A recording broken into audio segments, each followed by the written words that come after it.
Good morning, Commissioners. Good morning. District 1. District 1.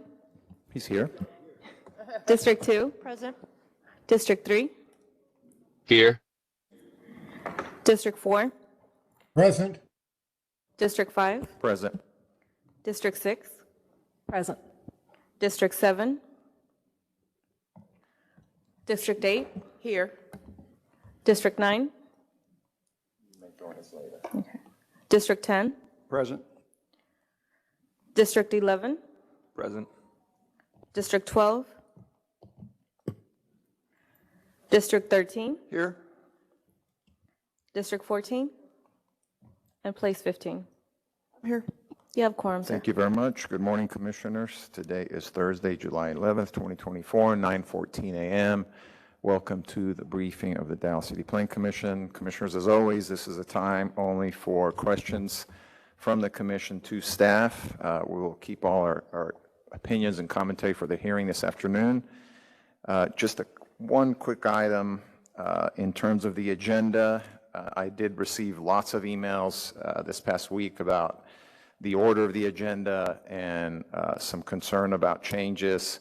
And so for the record, and for those of you that are here and listening, the agenda has not changed. It is the exact same agenda that was published. We have not changed it or quote, manipulated it in any way. And if anyone out there is receiving an email stating that this agenda has been changed and that the Forward Dallas piece has been moving around, know that whoever sent you that is sending you misinformation. It has not. What I have done, though, is I did receive lots of folks from neighborhood groups sending me emails that they would like to know if the item is going to stay at the end of the hearing, which I have committed to keeping it at the end of the hearing, and also to allow more folks to time to come to City Hall. We will not take up the Forward Dallas piece until after 3 p.m. And I see Commissioner Hawk is here, so she is on for the record. Good morning. And with that, Commissioners, we're going to go ahead and get started with Ms. Liu. Good morning.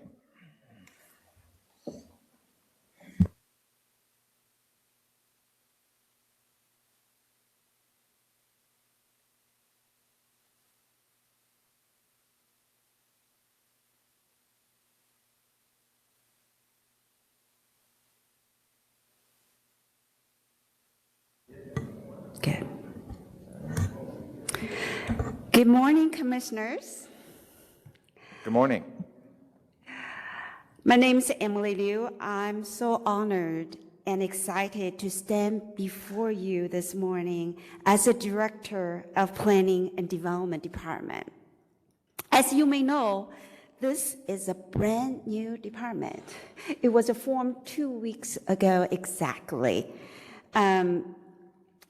So this new department actually combines the two previous departments that you are very familiar with. Those are Planning and Urban Design Department and Development Services Department. So as of 2 weeks ago, those two departments has been merged into one. Now it is called Planning and Development Department.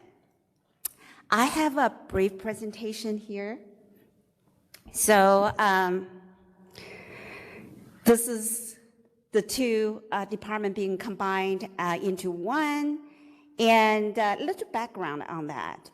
Basically, so our interim city manager, Kim Tobit, she continued to have her commitment to reimagine and realign the service delivery for the residents to build on a safe, vibrant, and growing Dallas. So this functional reimagining and realignment for result really support her transformational approach to enhance service first.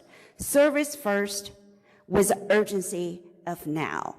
So the goal of this new department is to achieve positive outcomes that build trust with the Dallas development community and also encourage robust investment in the city of Dallas that we all call home. This new department includes all the land use related and permit-related functions. So we put all of them in this big umbrella of department.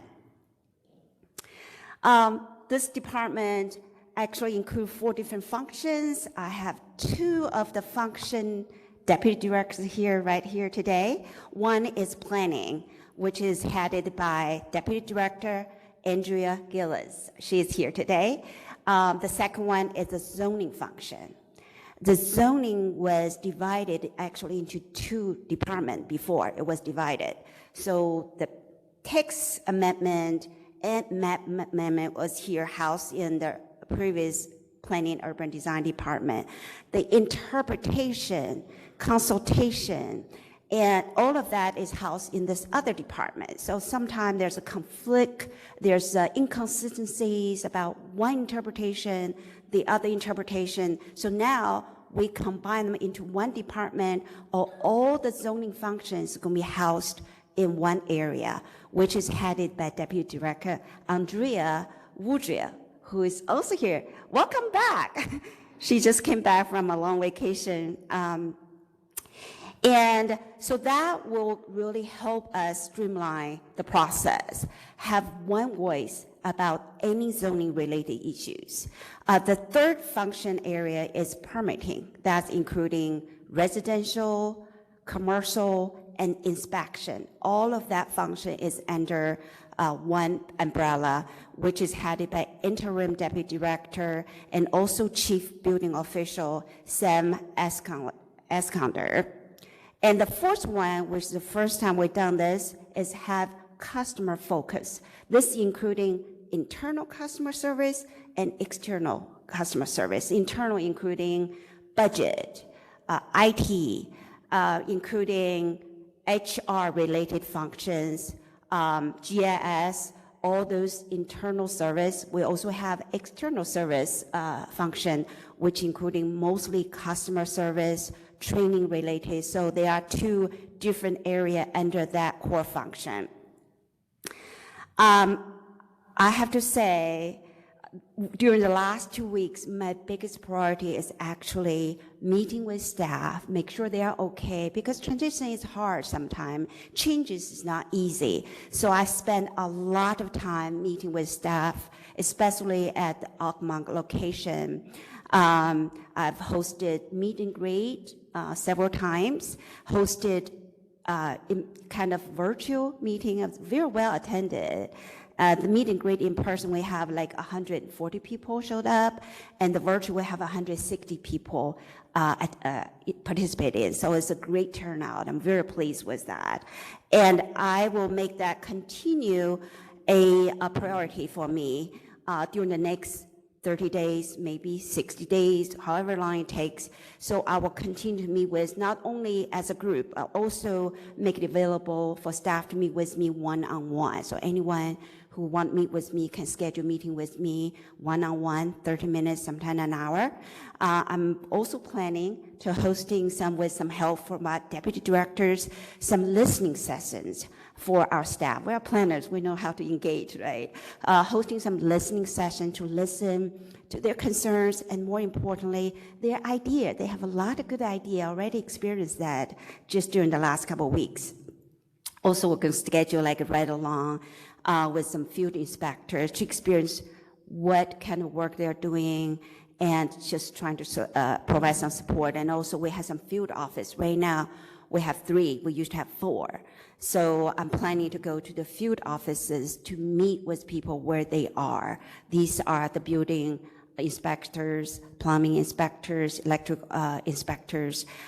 They work very hard during the summer, sometimes very hot in Dallas, right? So I want to make sure I go to their place to meet with them where they are. They're very busy. They have very little opportunity to come to any of the office to meet with me. So I make sure I'm available to meet with them where they are.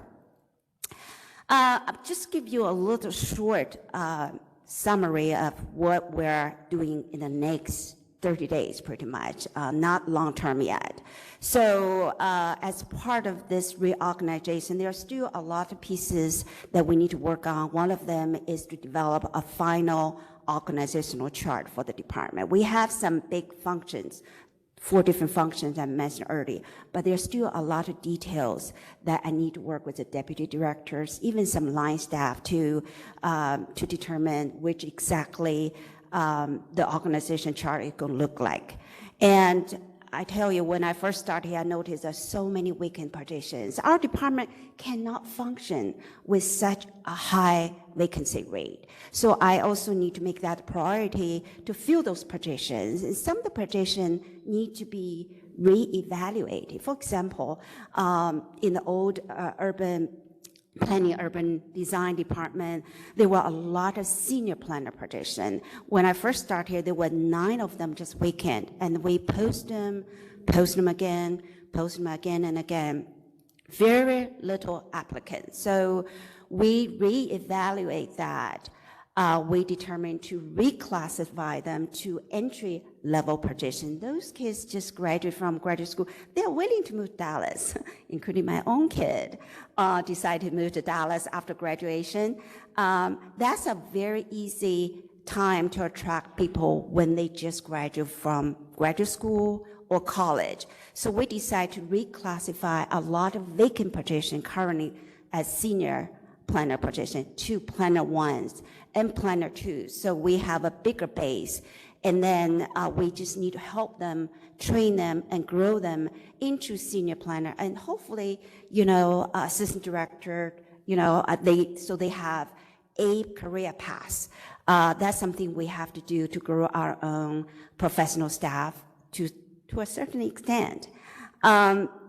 That's something we really need to do right away. We also have some vacant assistant director positions as a result of this reorganization. We have 4 deputy director positions. We also have 7 assistant director positions. 1 of them is already filled. The other 6 are still vacant. So we need to post them by July 31st. We're going to do a national search, so we're going to get them. So there's a lot of work right there, HR related.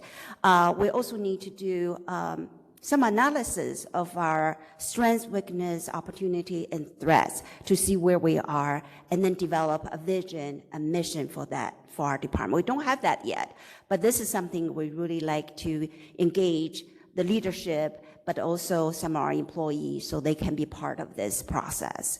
Branding and updating our social media website. I tell you, we're the planning department.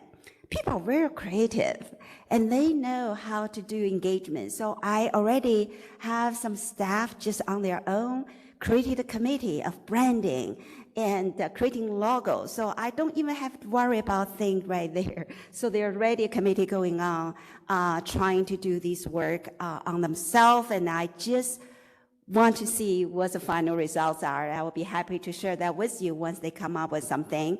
And also, of course, we need to engage with our stakeholder to ensure that they are informed of these changes. And this one of the meeting I'm having, just let you know, you are the biggest stakeholder. You are the commissioners, work closely with us. I think you already heard about the change. I'll make sure I'm here to communicate with you directly in case you have questions. Beyond that, I have some longer-term goals and priorities I did not put in a slide, but the top 3 I'm thinking is, number 1 is streamline the development review process, a kind of number 1 priority. Just by combining those 2 departments, actually is good first step. This is could take a long time. I recently talked to the planning director at City of Memphis. They have done a phenomenal job. They reduced their commercial review from 6 months to 14 days. But he did warn me that it could be chaotic at first, and you could see a little bit turnover, staff turnover, because some people do not like the change. It took them a good 5 years to get where they are today. They are in a very good place. I hope it won't take us that long. But other cities have done the same thing. LA have totally streamlined their process. It used to take years for them to do just like a rezoning. Now it takes 2 months. So there's a lot of good examples out there. A lot of cities are looking at streamlining their process because we want to be competitive, right? We want to make Dallas an easy and a great place to invest in. So we got to look at ourselves, not only compared to other big cities. I'm also thinking about we need to look at our surrounding community, what they have done right, anything we can learn from them, because there are some investment that we're losing to the surrounding community. All of that we need to look at and see what we can do, some best practice, big city, small city around us. We're looking at all of that. The second one, which is very important, is we would like to use innovation and technology to improve efficiencies, to increase public transparency, and also to improve customer service. So that's very important. I was a little surprised when I first came to Dallas working here, not even 2 months ago, and we are a little backwards. We still use a lot of paper. Like I see rolls of paper being submitted to our office. Where did they go? They usually tend to be in one of the offices. Nobody knows, can see that. In my previous job in Louisville, everything is digital. We use a process called Asala, which we are getting next year.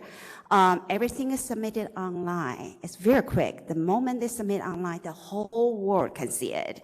And a lot of time, I was a director. I may not have the opportunity to see a new application. The media already got it and have an article about it. So, but it's very open and transparent. That's something we would like to do in the next 6 months, probably closer to a year, to digitize everything, to have the platform using the same program as Asala on board, and starting to submit the applications online, review them online, get comment out online.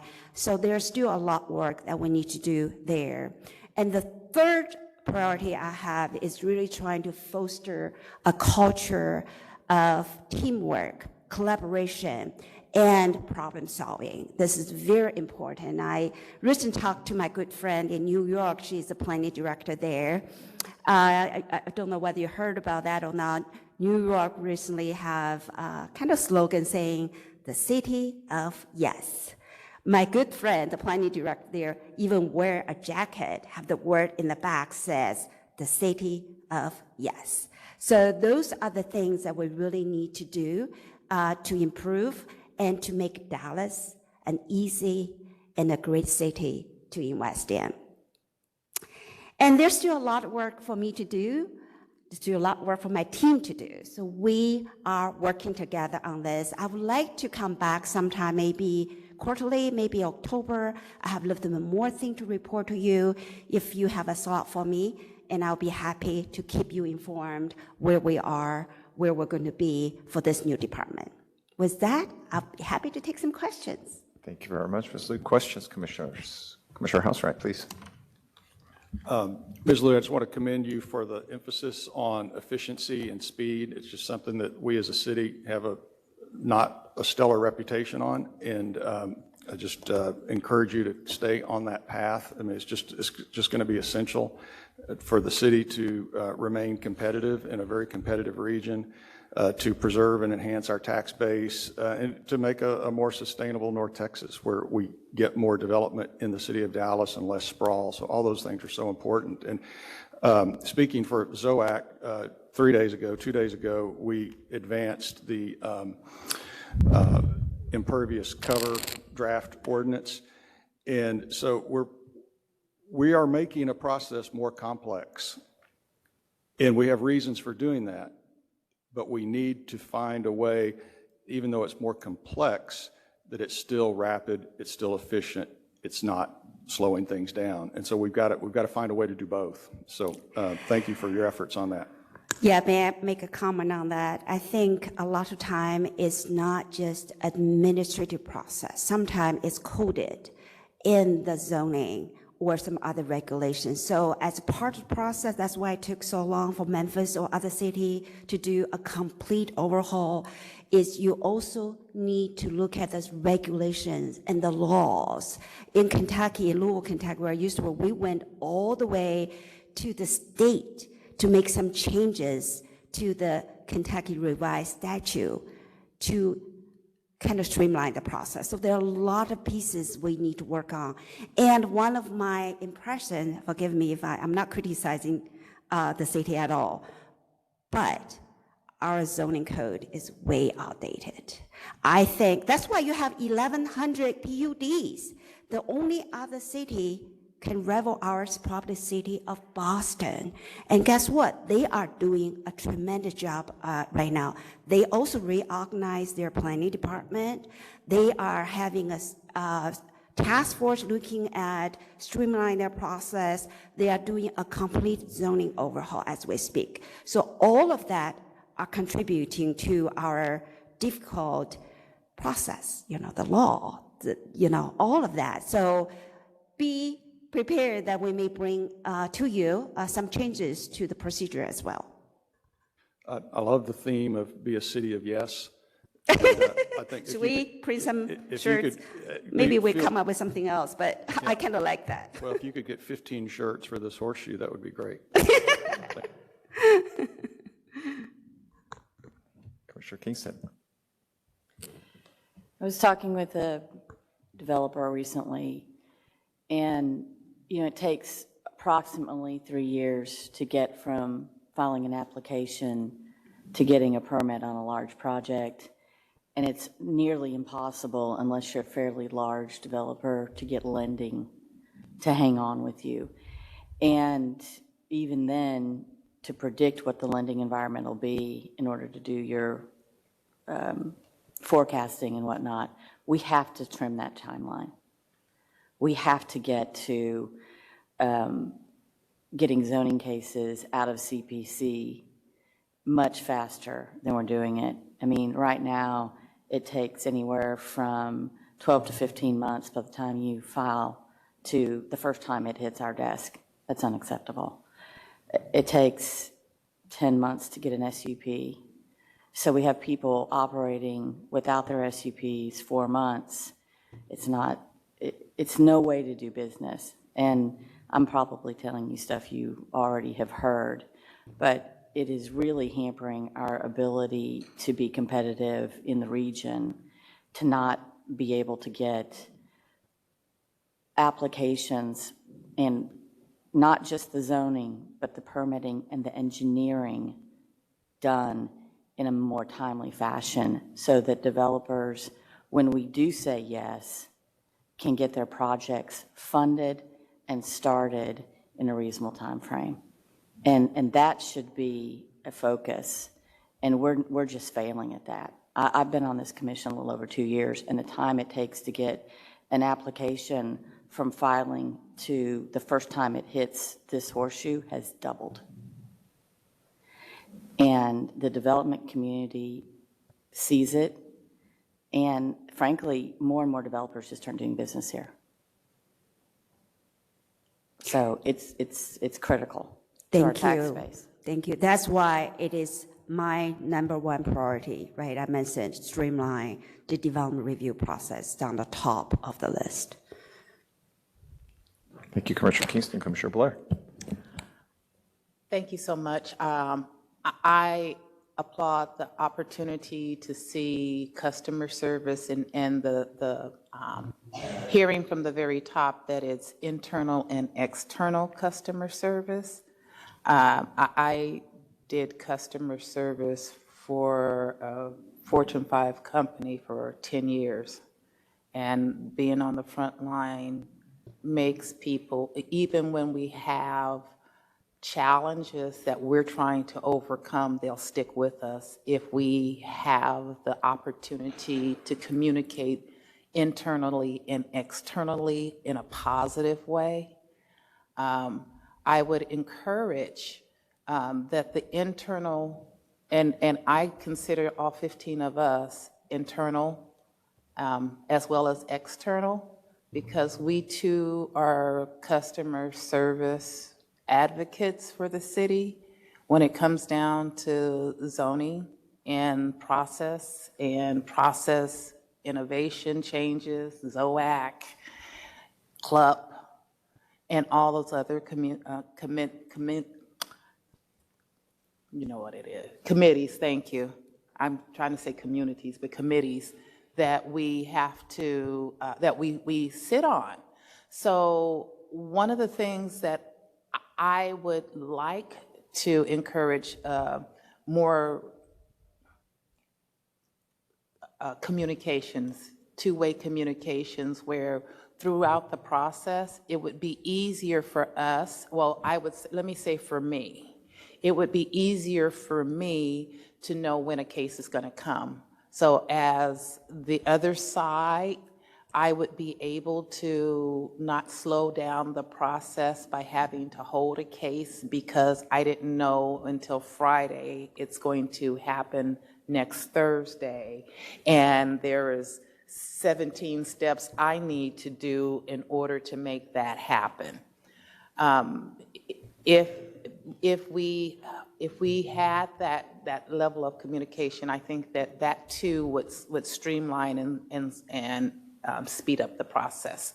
So I thank you for the changes that you're doing. I thank you for bringing things together that will help streamline. If permitting knows what we're doing in the planning and they know what's getting ready to come, they don't have to stop and reinvent the wheel, and we won't have to see minor amendments coming across because we didn't cross a T and dot an I. So I look forward to the changes. Thank you. Thank you, Commissioner Blair.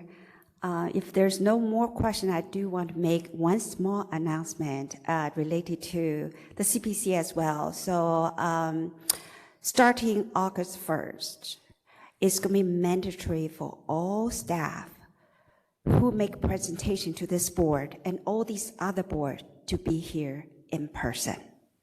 And that's already changing now, but I gave everybody a little time to adjust. So August 1st, you will see that change. Everybody, like me today, I need to be here to present this face-to-face with you in person. And that same standards apply to all my staff in the future. So. Thank you. There are a couple more questions. I think Commissioner Hawk, please. Good morning. Hi, good morning. I just want to say thank you so much for your vision and for just the standards that you're setting forward. One note that I would like to give you, it's come up at this horseshoe quite a bit. It's around service level agreements. And I think just establishing those shared service level agreements so that people understand or have the agreed upon expectations of when to expect what, I think it will help with some of the conversations that have happened over time at the horseshoe with just timing of things. Oh, I didn't get this in time, I didn't get that in time. And I think if we have an understanding of when we can expect something and those service level agreements are well established, publicized, and normalized, we'll have less friction at certain times. That's a good comment. So our interim city manager, Tolbert, has 3 C's, connect, collaborate, and communication. I think those are the things we take it seriously as well. So I'm pretty sure the communication is also key. Communication between staff, communication with you, communication with the outside. So that's something we really need to work on and improve upon. Mr. Carpenter, please. Yes, ma'am. Do you have any sort of timeline or status update you can give us on the proposed redo of the development code? We just got that started. I think right now the priority for our office, one of the priority, in addition to that 3 broad one project-specific priorities, is Forward Dallas. I know you can talk about it later today. I don't know how long that's going to take. We really need to get that adopted. So there's other priority, like, for example, authorized hearing. We are way behind. I look at last time, we are behind, 6 years behind. That's the kind of thing we're looking at. I was hoping after Forward Dallas is adopted, hopefully soon, we can reallocate that resources to authorized hearing as well as the code amendment. The code is very old. As I said, one of the oldest one that in the country. All the other cities have either in the process of updating that, like the city of Boston, just as bad as complex as ours. I don't want to use that word. but they already in the process to do an overhaul. And we have funding in place. We just need to, get it started, but I think after $4, that's something we can work on very quickly and get that off the ground. Commissioner Hampton. Thank you. Thank you, Ms. Liu, for being here today. It's great to meet you. I wasn't able to do so earlier. I second all the comments of my fellow commissioners. I think one thing as we're thinking about how to streamline our development process, and it's the thing you started with, is the importance of planning. Our city used to be at the forefront of creative ideas, solutions, strengthening communities that benefited our city. I live in an area that benefited from a lot of that. I know many of us do as well. And I just, hope as we think about all these other components, the development code is certainly one of them, thinking about the role that planned development districts or new tools that are out there and that we need to start getting implemented can be part of that conversation. And I look forward to see where you all are going. Thank you. Thank you. Mr. Chair. Thank you, Commissioner Hampton. Commissioner Herbert, please. Hello. Thank you, Director Liu, for being here. We are so excited to have you. I'm Darrell from District 3. I have not got a chance to meet you, even though I work across the hall from you. So it's interesting, and I want to take an opportunity to just introduce this southwest corner of the city to you. In the past, planners, the department just didn't understand the diverse aspect of this southwest topography. So I look forward to touring the area with you and talking about how we can hone in on this special corner of the city. Thank you so much. I look forward to the change. I love that idea. As you know, I'm very new to Dallas. I've been visiting Dallas quite a few times before because my family live here, but there's still a lot of things I need to learn. Anytime I have an opportunity, somebody offer me to have a ride-along or tour, I grab it right away. So thank you. Thank you, Commissioner.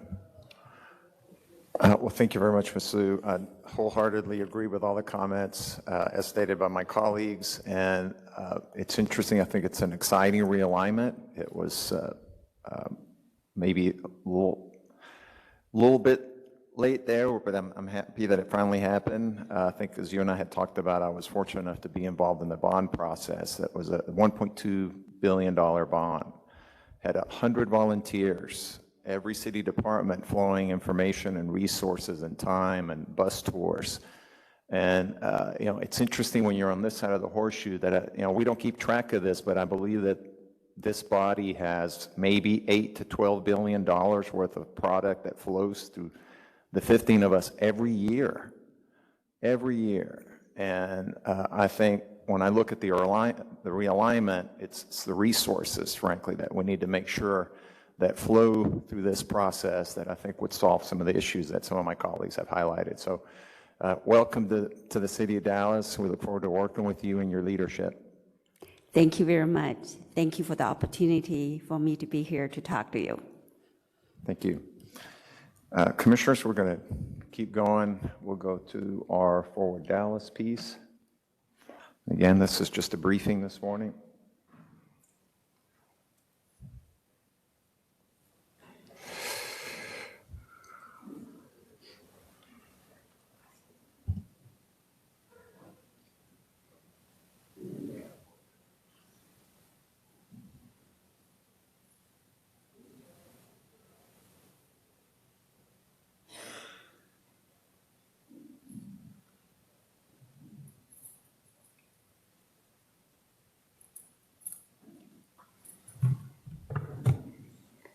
Good morning, gentlemen.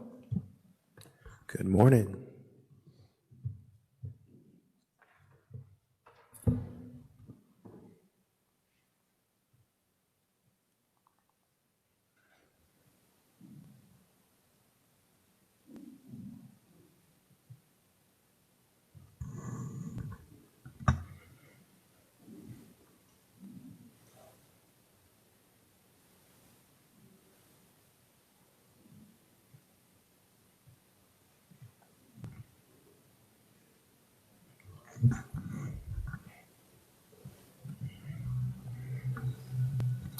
All right, so good morning. Thank you all. So just a quick recap of how our afternoon is going to look like. What I'm sharing is the presentation from last time, so we're not changing the presentations, the same topics that we're going to be looking at this afternoon. For convenience, what we will do is color code those items that we talked about last time. Those in green were those that we reviewed and got feedback from. Those in yellow were the ones that we needed to develop and continue our conversation from our last meeting. In addition to continuing the conversation on this spreadsheet, we've been receiving comments throughout last night, and for convenience, our team will be compiling all those comments for you all, and we'll color code those so you know which comments that we're going to focus on. So on the screen, just going to give a quick overview of what the spreadsheet is going to look like, and I'm going to talk about what this is going to look like. We'll print this out for those in the Horseshoe, and we'll send a PDF out to those joining virtually. What we want to do is provide all those comments that have been submitted by this body, but we'll color code and focus just on the ones that need your direction. That's going to be color coded yellow. That way we know which ones to focus on as we're having our discussion. Again, as the last meeting, all comments are up for discussion, but in order to help expedite and help make this efficient, we're going to compile those for you all and also color code those so it's easy to drill down to what comments we're going to talk about this afternoon. So other than that, I'll just open up for any questions regarding how this afternoon is going to go, or if there's any questions regarding what we're doing now, we can entertain those. Okay, we're ready for questions, and just FYI for our folks online, I can't see you, so if you have a question, just go ahead and turn on your mic. Questions, commissioners? Commissioner Hampton, please. I just want to make sure I heard you correctly. I will say I did take the time to print out the comments that came from our commissioners, but did I understand you to say that you're going to give us prints for this afternoon? Correct. And if you wouldn't mind speaking into the mic, I'm a little hard of hearing, just for those online. We will print out all of these for those commissioners in the Horseshoe, and then those online, we'll send a PDF as well. Thank you. And I've yelled previously, so I was trying not to do that this morning. Thank you. Yes, yeah. We're always adjusting the distance to the microphone. I think we should get those before lunch, Commissioner, and so maybe we'll have some lunch time. Any other questions, Commissioners, for this piece? Okay. Thank you, gentlemen. Thank you all. Commissioners, it's 9:51 a.m. Let's take a 15-minute break at this point. We'll come back.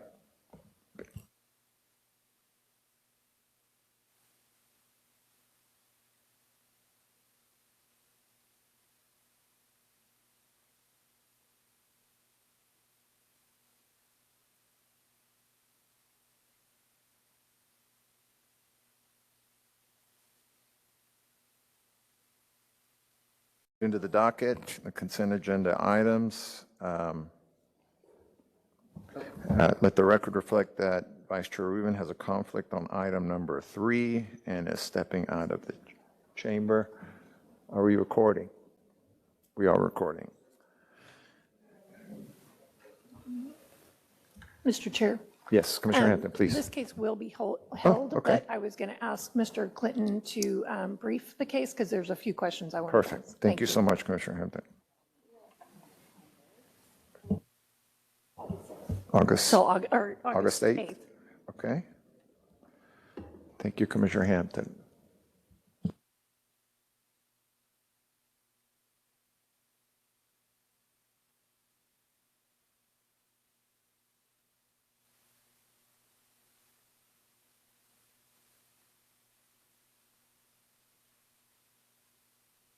Good morning. Hello, how we doing?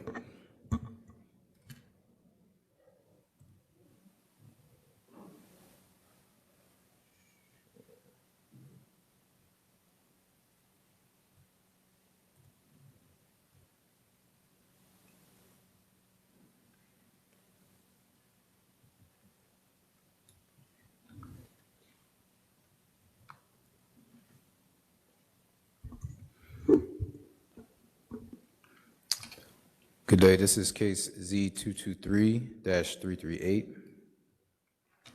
It's an application for a GR General Retail Subdistrict on Property Zone AP Parking Subdistrict within Planned Development District Number 193, the Oaklawn Special Purpose District on the southeast line of Lucas Drive between Maple Avenue and Brown Street. The purpose of the request is to remove the P on PD number 193 to allow office use of approximately 6,700 square feet in size. Here's our location map. And this is our aerial zoom in. This is our zoning map. So the surrounding uses include retail uses, commercial, and multifamily. Quick background, the area of request is currently an existing parking lot, geographically located in Northwest Dallas, the Oaklawn neighborhood, and approximately 3 miles from downtown. This lot has frontage only on Lucas Drive. And this is, the applicant is requesting a general retail subdistrict. Here we have site visit photos. This is on site on Lucas Drive. This is on Lucas Drive looking southeast.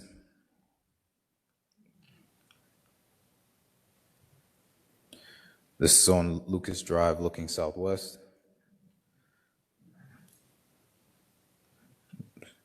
Sorry. This is on Lucas Drive looking northeast. Here we're on Lucas Drive looking northwest. Again, northwest. This is looking northeast towards the multifamily uses.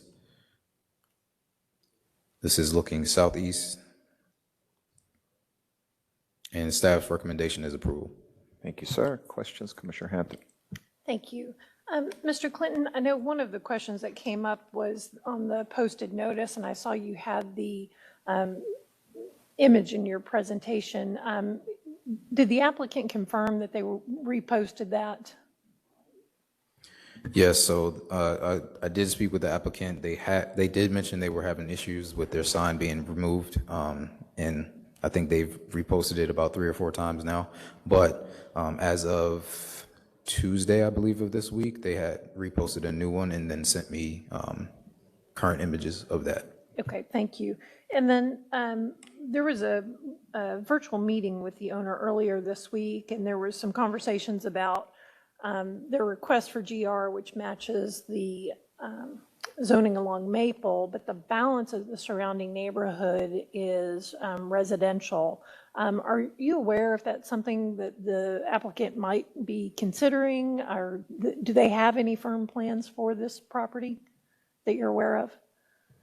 Yes, so based on our meeting earlier this week, the applicant did mention that he originally wanted to do office use, but it might consider doing residential just to match the fabric of the existing neighborhood.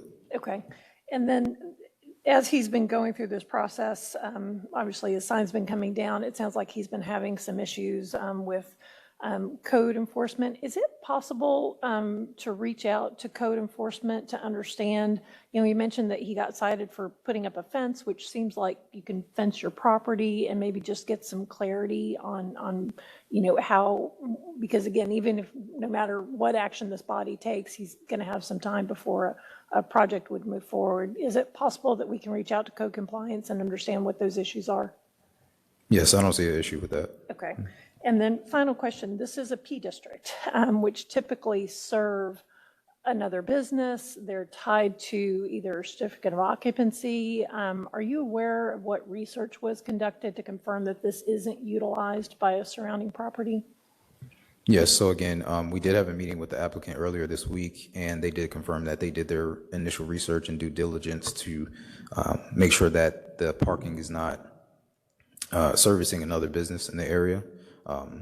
Again, based on what they told us, that's their final verdict. But I can further look into that to double confirm, if you will.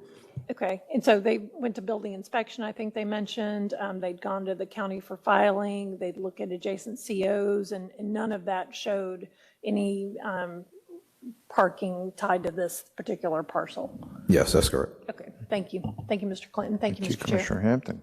Commissioner Carpenter. Mr. Clinton, I think this is the first time I'm hearing that the applicant is thinking about doing residential on this lot. But the application is for a GR General Retail Subdistrict. I'm not familiar with everything in that subdistrict. Does that allow residential? So the original request was for an office use. Staff recommended doing a GR to allow the applicant to get what they're looking for. However, if they wanted to do a residential, it is allowed within their sub-district. So again, based on our talks that we had earlier this week, the applicant is considering doing something that's more in line with what the existing uses are. Thank you. Thank you. Commissioner Hampton, please. Just one point of clarification. This may be for Mr. Moore. As a GR district, it would be retail. So in order to allow residential, the case would need to be renoticed. Is that correct? Yes, sorry for the confusion. Yes, it would have to be renoticed and they would have to do a different proposal, yes. Thank you. Yes, Commissioner, that's correct. In order to recommend a residential district, this would have to be held and re-advertised.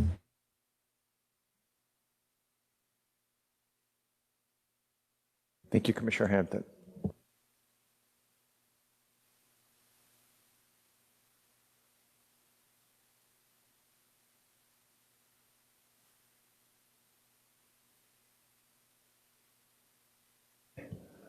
Any other questions, commissioners?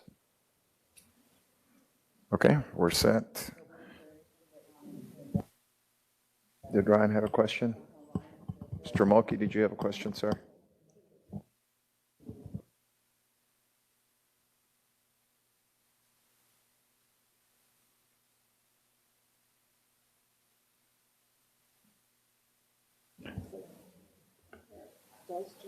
Do we need further discussion on this item, guys?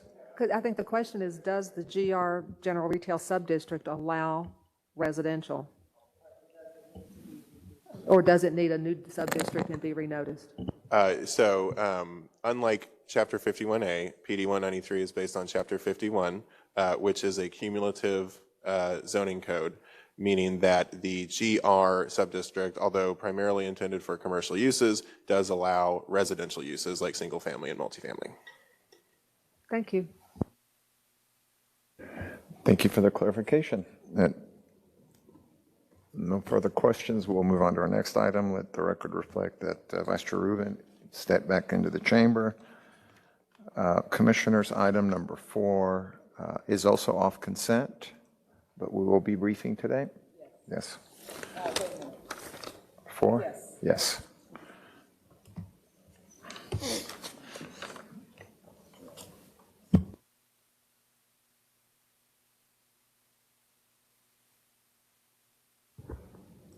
We ready? This is case Z234-141. It's an application for a CR Community Retail District on property zone R10A, Single Family District on the northwest line of South Beltline Road, southwest of Seagoville Road. The purpose of the request is to rezone the property to CR Community Retail to allow for commercial retail uses on site, and it's approximately 3 acres in size. Here's our location map. Here's our aerial map. And the zoning map surrounding uses include single family as well as commercial retail. A quick background. So again, the area of request is currently zoned R10 single family district with an existing structure used as a residence on the lot. Again, approximately 3 acres in size. Geographically located in southeast Dallas, the West Kleberg area. This is a corner lot, so it has frontage on South Beltline and the Seagoville Road. The purpose of the request, again, is to rezone the property to CR, to a CR district. And there have been 8 zoning cases in the area in the last 5 years. And again, the applicant is requesting a general zoning change. Here we have some site visit images. This is on the site. You can see that the applicant has their zoning signs posted. This is on Seagoville Road looking northeast. This is on Seagoville Road looking southeast. Same position, but looking southwest. This is on site looking northeast. This is on site looking southeast. This is on South Beltline Road looking southwest. This is on South Beltline Road looking south. Here's a brief development standards chart doing a comparison. So just quickly, staff analysis, the request complies with and aligns with various goals within Fort Dallas, but also the East and West Kleberg area plans because it sits at a prominent intersection that is highlighted for future revitalization with emphasis on commercial retail development. And staff's recommendation is approval. Thank you, sir. Questions, Commissioner Blair? Good morning. I understand that there was a list, and I apologize to my fellow commissioners, there was a list of deed restrictions that was submitted late. My fault. I apologize. I had them, but I apologize. So the reason is not the reason why we're taking it off of consent is because of those deed restrictions that came in late so that we could all look at them and see that the applicant is tailoring the uses to streamline them, not only for their use, but also for the benefit of the community. Yes, that's correct. Thank you, I appreciate it. Thank you, Commissioner Blair, and I believe we did receive those by email. Commissioner Hall? I think in the brief it said this lot was undeveloped, but looking at the map, it appeared to have a structure on it. What was that? Yes, that's a typo on my end. I did not update that latter section of the case report, but it is currently a lot that has a structure used as a residence. So that's my bad. Commissioner Hampton, followed by Commissioner Blair. Mr. Clinton, would you confirm in your presentation, it indicates that the property has frontage on Seagoville Road, but in our docket, it does not extend all the way to Seagoville. There's a notch, but it doesn't extend. Could you, which is it? So yes, it's technically is not a corner lot, but it sits at the corner of the intersection, and because of the size of the area of request, the frontage is on both South Beltline and Seagoville Road. Well, I guess there's a graphic difference between the two. It's not just that it's not a corner lot, it's that our area of request does not show it connecting to Seagoville Road. Oh, okay. I understand what you're saying. Yes, so then based on the graphic, if it's just showing, I think it's just showing South Beltline Road. We did have some challenges with the area of request, so I think it just did not get updated again. That's on me. Okay, so on the map on 417, and again, it's where we're showing the uses, you can pick whichever one you want, but it extends to and includes the full property connecting to Seagoville Road. No, so again, the original request, and I can go back really quickly. So the graphic here shows that the area of request extends to Seagoville Road, but based on what we had to do with the area of request, and that was adjusted, it's basically this square here, because this portion of the site is already zone CR. So we had to. So we're connecting the two, Yes, so they all become one as one zoning district, even though they're two parcels? Correct. Got it. Thank you. Clears it up. Commissioner Hampton. Pardon me, Commissioner Carpenter. Just to clarify, Mr. Clinton, the chart that's listed, that's included in this report, starting on page 4-8, that is comparing the existing R10 and the proposed CR, the uses that are shown under CR, there's some kind of switcheroo took place. Those are really the CS uses, correct? So I think there was a bit of a mix-up. So a lot of the uses that are in CR are also allowed in the CS. So again, just a issue on my end, double checking that. Okay, but the deed restrictions that the copy of the deed restrictions I have, the revised that Commissioner Blair's handing out, it does seem to be using the CR uses, so I think we're on track. Thank you. Correct, no problem. Commissioner Blair? Can you go, that map that you have up, and thank you for clarifying that this is just a strip that is zoned R10 and it's connecting, correct, it's connecting to an already existing CR district, correct? Yes. And were you aware that the section that's up front that has the gas, that has a fueling station with convenience store already, is also all owned by the applicant?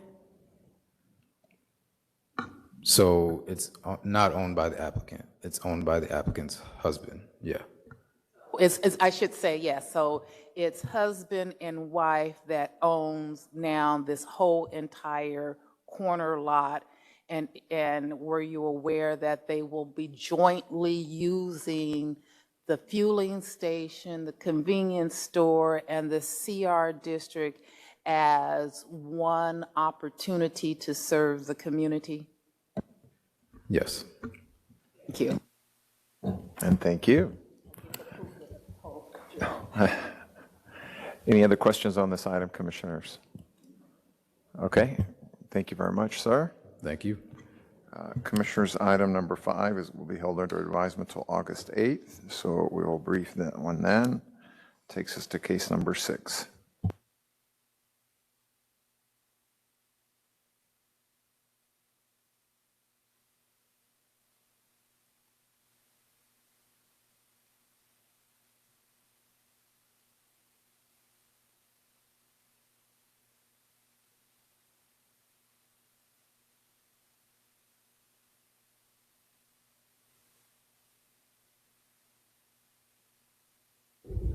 Good morning. Item number morning. 6 is Z234159. The request is an application for an NSA neighborhood service district on property zone plan development number 532. It is located on the west line of Southwestern Moorland Road between Shelton Avenue and West Jefferson Boulevard. It's approximately 30,090 square feet. This is a location map. This is the aerial of the site. A zoning map. Surrounding area all around is R7.5A. And there's single family. There is a fire station on the north. And then there's a couple of churches towards the south. The area request is currently developed with a 2-story structure. Plan development number 532 was established by City Council on January 27, 1999. The PD allows an R75A single-family district uses with a college dormitory, fraternity, or sorority house used by SUP. The applicant is proposing to utilize the existing building for a personal service use.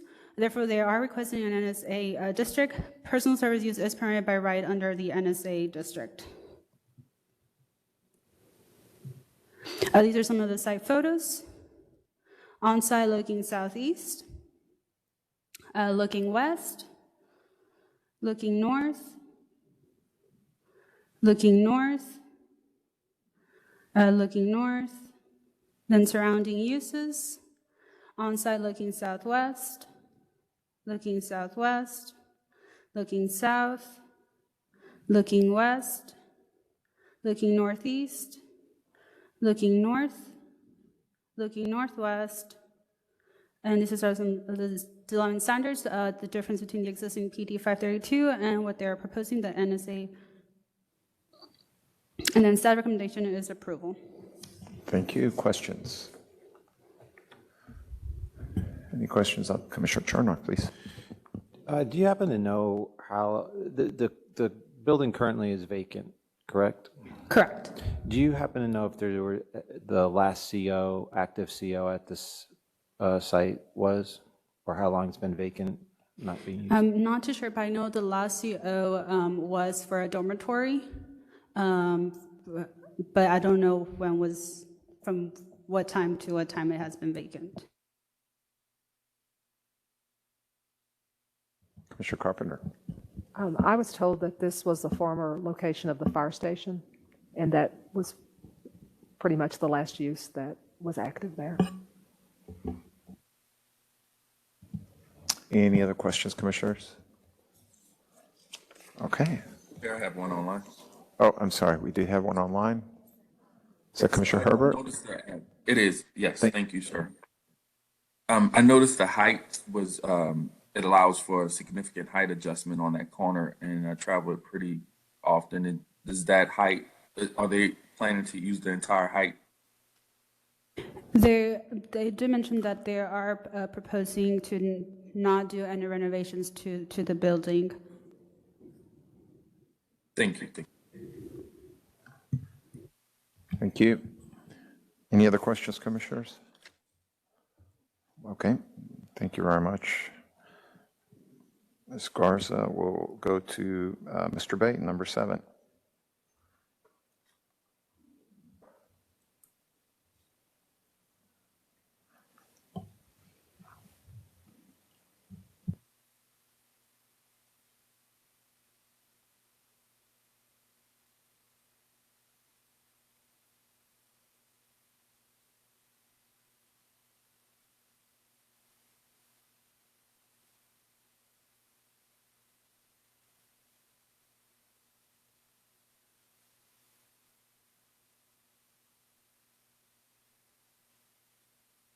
Good morning.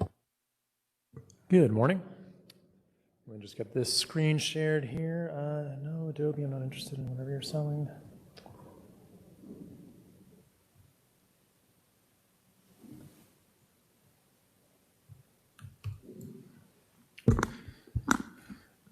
All right, good morning, commissioners. This is Martin Bate. This is case Z234-171. Move this out of the way. It is an application for an MF2A multifamily district on property zoned in RR Regional Retail District. It is located on the south line of Samuel Boulevard, east of Winfield Street, approximately 4.3 acres in size. We see it here in the eastern section of the city, off I-30.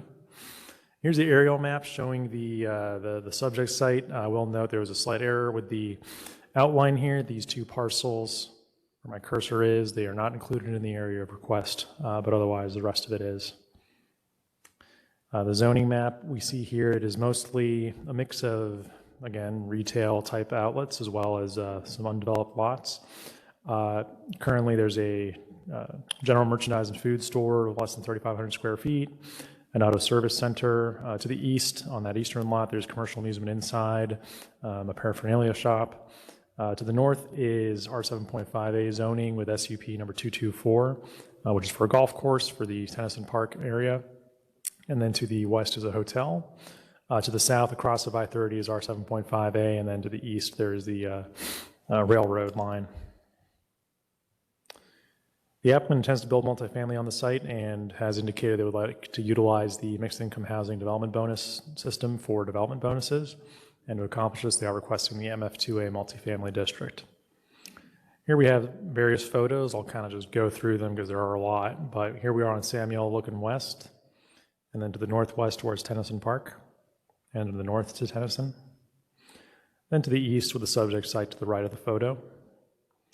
Here we are on Samuel and Winfield looking south, and to the southeast, then to the south, and then to the north. Here we are on Winfield looking west, then to the southeast, one of those undeveloped lots, then looking east on Winfield, or on Winfield and Merrifield, and then to the northeast. Back on Samuel, looking north towards Tennyson Park, and to the northwest and east. Here's the southeast. Then looking southwest at the western lot, and looking south, then looking east, northeast. Then on Boone Avenue, this is between the two lots, looking east towards the eastern lot, and just going further down Boone. Then on Boone and Merrifield, looking southwest, and then to the north. Back on Samuel, looking southeast. Again, this is one of those commercial amusement inside uses. Looking west on Samuel, looking east. Then further along the lot, looking southeast and southwest.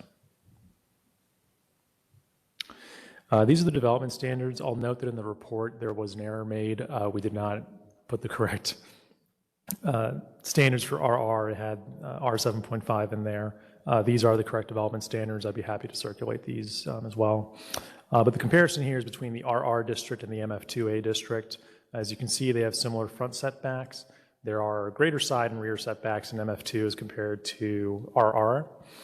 There's a big difference in FAR and dwelling unit density.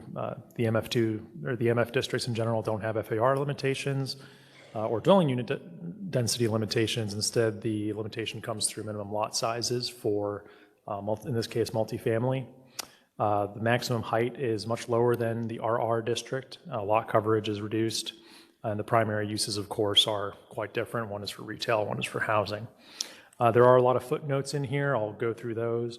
There is an urban form setback requirement that requires additional 20 feet setback for a portion of a structure over 45 feet in height. That applies to the RR district.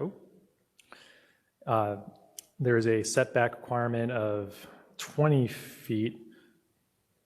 Well, that's for RR, but when it's across an alley from a residential district. The most important thing probably is the residential proximity slope. I think we've all gotten quite familiar with that over the months and years. But just to recap, generally when a portion of a structure is over 26 feet in height, you can't go past an RPS. Now, with that being said, the residential district to the north, it is public land. One of the provisions within the code for RPS is that it is triggered through private property, not public land. So there wouldn't be a conflict with RPS from the northern site. To the south, there is the R7.5A district. However, any private property over there is south of I-30. So the RPS that projects from that would be well in excess of anything that could be developed either under MF2 base heights or the bonuses that could be provisioned through mixed income housing development bonuses. And staff's recommendation is approval. Thank you, sir. Questions, Commissioner Hampton? Thank you, Mr. Bate, for the presentation. Two questions. Can you go back to the area of request? I think you mentioned it and just want to confirm that there's two parcels that are proximate to Boone, the cross street, that are not part of the request. And that's Correct. as shown in our case report. Sorry? As shown in our case report. As shown in the case report, correct. So the area request in the case report, that is accurate here. It was just a clerical issue when I drew out the polygon here. I believe there's these two lots here, 3523 and 3533 Merrifield. I pulled a permit in our permitting system. There was a certificate of occupancy issued in the late 1990s for an auto service center. It is not clear if that business is still in operation. If we look at it on Google Maps, there's no business listed there. Using aerial imagery, there does appear to be a parking lot fenced off with vehicles in there, but it is unclear what the existing use is, what's going on there. It would be a good question for the applicant if they're aware of kind of what's being used there. But that being said, staff does not foresee a conflict there with the proposed rezoning. Thank you. Two additional questions. This site, and I guess it doesn't show here, it shows in the aerial, there's an active rail line. There's an active rail line just to the east of this site. It fronts onto I-30. Were there any discussions about noise mitigation with introducing a residential use in this location? No discussions were had on that front. Again, that would be a good question for the applicant to consider what they would do as far as reducing noise. Personally, I can tell you I have lived near some railroad tracks before, and they can be difficult, but they can also be pretty hard to notice. It depends on how the applicant and how the developer constructs it. So you mentioned that this is a MIHDB project and is receiving city funding for the affordable housing component. Is that correct? Are you aware of that? I was not aware of city funding for the affordable housing component, no. Okay, well, I think I can share that the applicant has shared that with me and has been approved by City Council. As such, it will be subject to the HUD guidelines regarding noise. Would that be correct? I'm not familiar with the HUD requirements for affordable housing. I think this body's had a few come through that have included that and might address That is noise correct, considerations. Commissioner Hampson. Thank you. Thank you, Mr. Mulkey. So on the RPS, I will say thank you for that clarification. I have often overlooked that. I just pulled up 51A and am delighted to be educated more. Final question. Nope, that was my list. Thank you. Thank you, Mr. Chair. Thank you, Commissioner. Commissioner Hall. Yeah, I'm just curious, are they going to build apartments around the two little lots that aren't included in this, or are they just going to build apartments on two different plots? I've not seen any site plans or renderings, unfortunately, because it is a general zoning change. You know, they're not required to submit one, and I haven't seen one. It would be a good question for the applicant. Okay, thank you. It is on consent, so in order to ask the applicant questions, we'd have to take it off consent. No? Okay. It's a design issue. Commissioner. I can share with the body that I have seen a preliminary site plan that will not be part of the consideration, but it is developed as separate properties, not including this, with a little smaller townhouse currently planned just north of those two lots. Thank you for the clarification. Any other questions on this item? Okay. Thank you, sir. Go to number 8, which will be held under advisement to one of our meetings in September. Let's use September 5th as a placeholder for now, but it is one of those two, either 5th or 19th. So we'll brief that then. Yes, sir? What date was that again? I think it's September 5th, but I'm going to verify that. Okay, so do we need that brief today? We will not brief it today. Okay, thank you. Yes, sir. Commissioner Wheeler is traveling. I think is going to join us from one of the airports today. Also, case number 9 will be held under advisement to 7:20.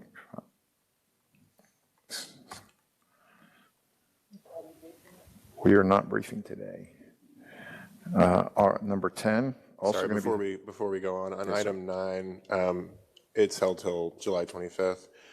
Do we need to re-advertise as a non-residential district? Okay, cool. Thank you, sir. Question, Commissioner Carpenter? No. Number 10, held under advisement to August 22nd. Not briefed today, August 22nd, and takes us to number 11. Moving right along.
Item number 11 is KZ 223289.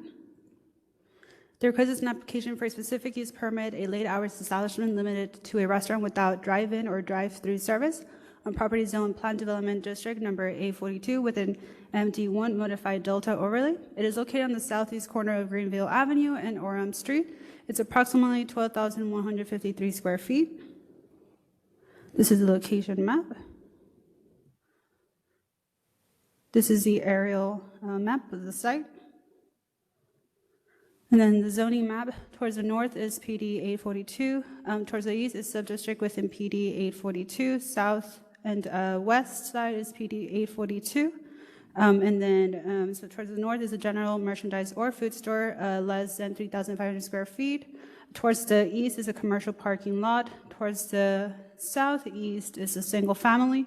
And then towards the south is restaurant without drive-in service, alcohol beverage establishments, general merchandise or food store, less than 3,500 square feet. Towards the west is the same general merchandise or food store, less than 3,000 square feet, a restaurant without drive-in services, and a commercial parking lot. On January 26, 2011, the City Council approved Plan Development Number 842. The 0.279 acre area of the request is developed within approximately 10,467 square foot, two-story building with 4 suites erected in 1930 and a one-story 494 square foot cocktail lounge erected in 2005 per DCAD restaurant. The Hyde restaurant received a certificate of occupancy on October 8 of 2021. It occupies a suite on the corner of Greenville Avenue and Orem Street with a floor area of 5,152 square feet. However, the applicant is only requesting the SUP for the first floor of the restaurant, which is 3,605 square feet. PD of 842 defines a late hour establishment as a retail and personal service use that operates between 12 a.m. and 6 a.m. The restaurant may operate by right in the district and only needs the SUP for operations past 12 a.m. The applicant is seeking the extended hours for the restaurant use to be from 2 a.m. to 2 a.m. Monday through Sunday. On May 16, City Plan did hold this item under advisement for this meeting, and no changes has been made. These are some of the site photos on Greenville Avenue, looking east. Looking east again. Looking east. Looking southeast. Looking southwest. And then surrounding uses. On Greenville Avenue, looking south. Looking southwest. Looking west. Looking west. Looking northwest. Looking northeast. Looking south, and on Orem, looking south again, southeast. And then this is a site plan of the site. However, as I mentioned, it's just going to be the Hyde restaurant. It's going to be only the first floor, the 3,605 square feet that the applicant is requesting the SUP before. And then staff's recommendation is approval for a 2-year period, subject to a site plan and staff's recommended conditions. Thank you very much. Questions, commissioners? Commissioner Kingston. What's the purpose of PD 842?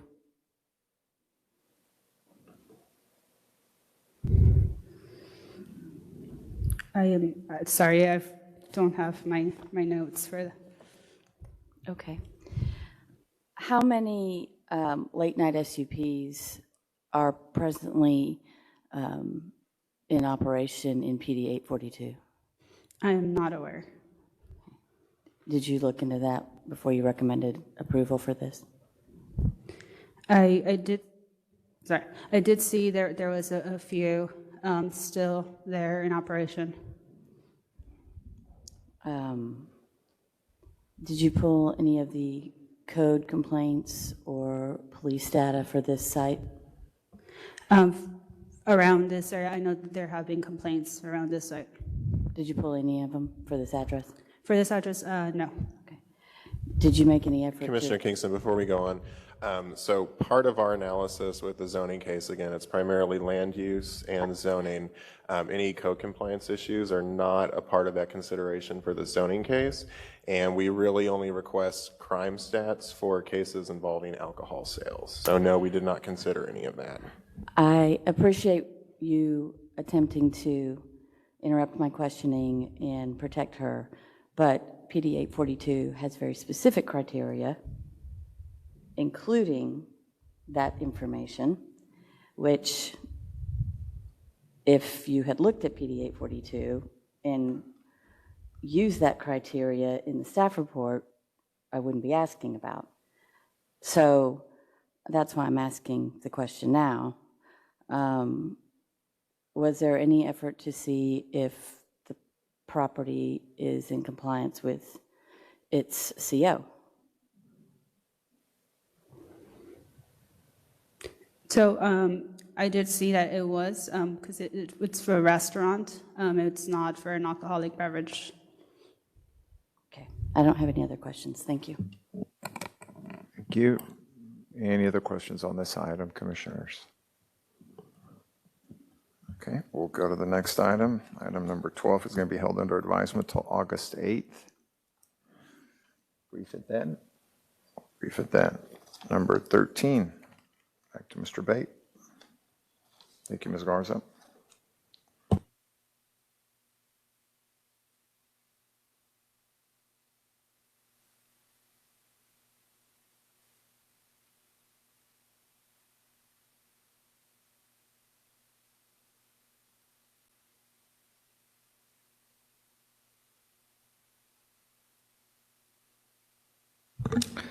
This is case Z234-115. It is an application for a planned development district for CS Commercial Service District uses on property zoned to CS Commercial Service District with consideration for a specific use permit for a truck stop located on the north corner of South Lancaster Road and Cherry Valley Boulevard, about 4.3 acres in size.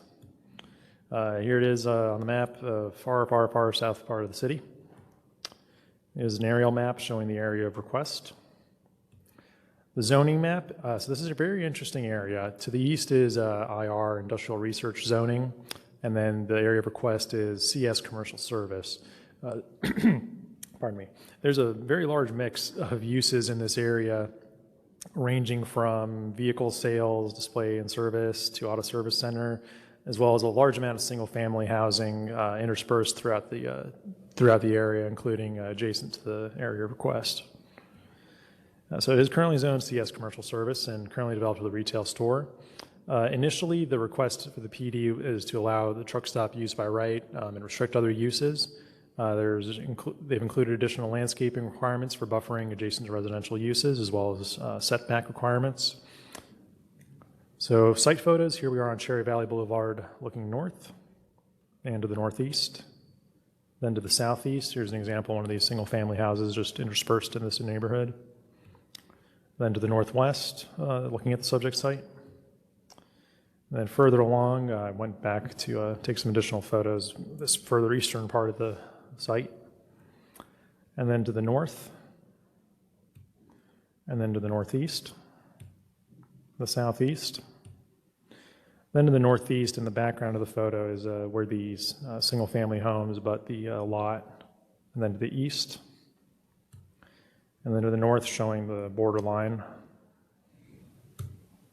And the northwest, the north. Then here we are, closer to the corner with South Lancaster looking east. And then to the north, this is the current retail store that is built there. Looking across the way, looking north on Lancaster. Looking northeast, northwest, to the south. And here we go further up along the lot on Lancaster, looking north, looking to the west, and the north. This is the proposed development plan that was submitted by the applicant. We see here that it would be a mix of both a motor vehicle fueling station here on the eastern part of the lot, as well as a convenience store, and then the truck stop. The actual fueling for that would be to the west or to the east of the lot. The proposed conditions, and there was a change that was submitted yesterday that was circulated to the commission. I'll brief you on that, but the biggest change is that they would like to allow the truck stop use by right instead of requiring an SUP. So right now in the commercial service district, truck stop uses require an SUP with a site plan and all that.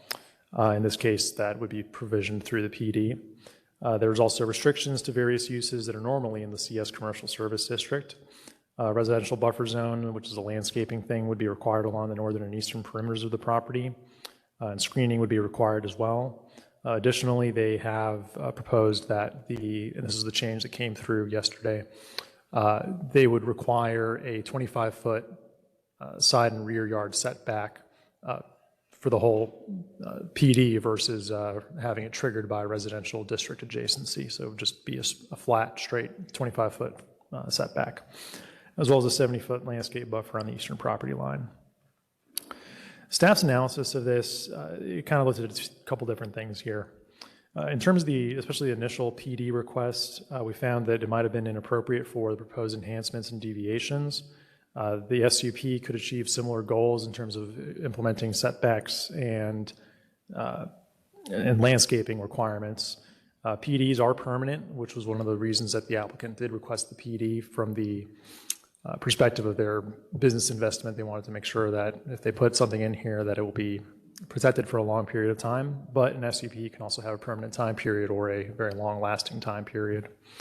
Additionally, in terms of the proposed use, staff does find it to be incompatible with the adjacent residential uses there. So you do have a few single-family houses that directly abut the lot, and that would be fairly close to the actual truck stop portion of the project.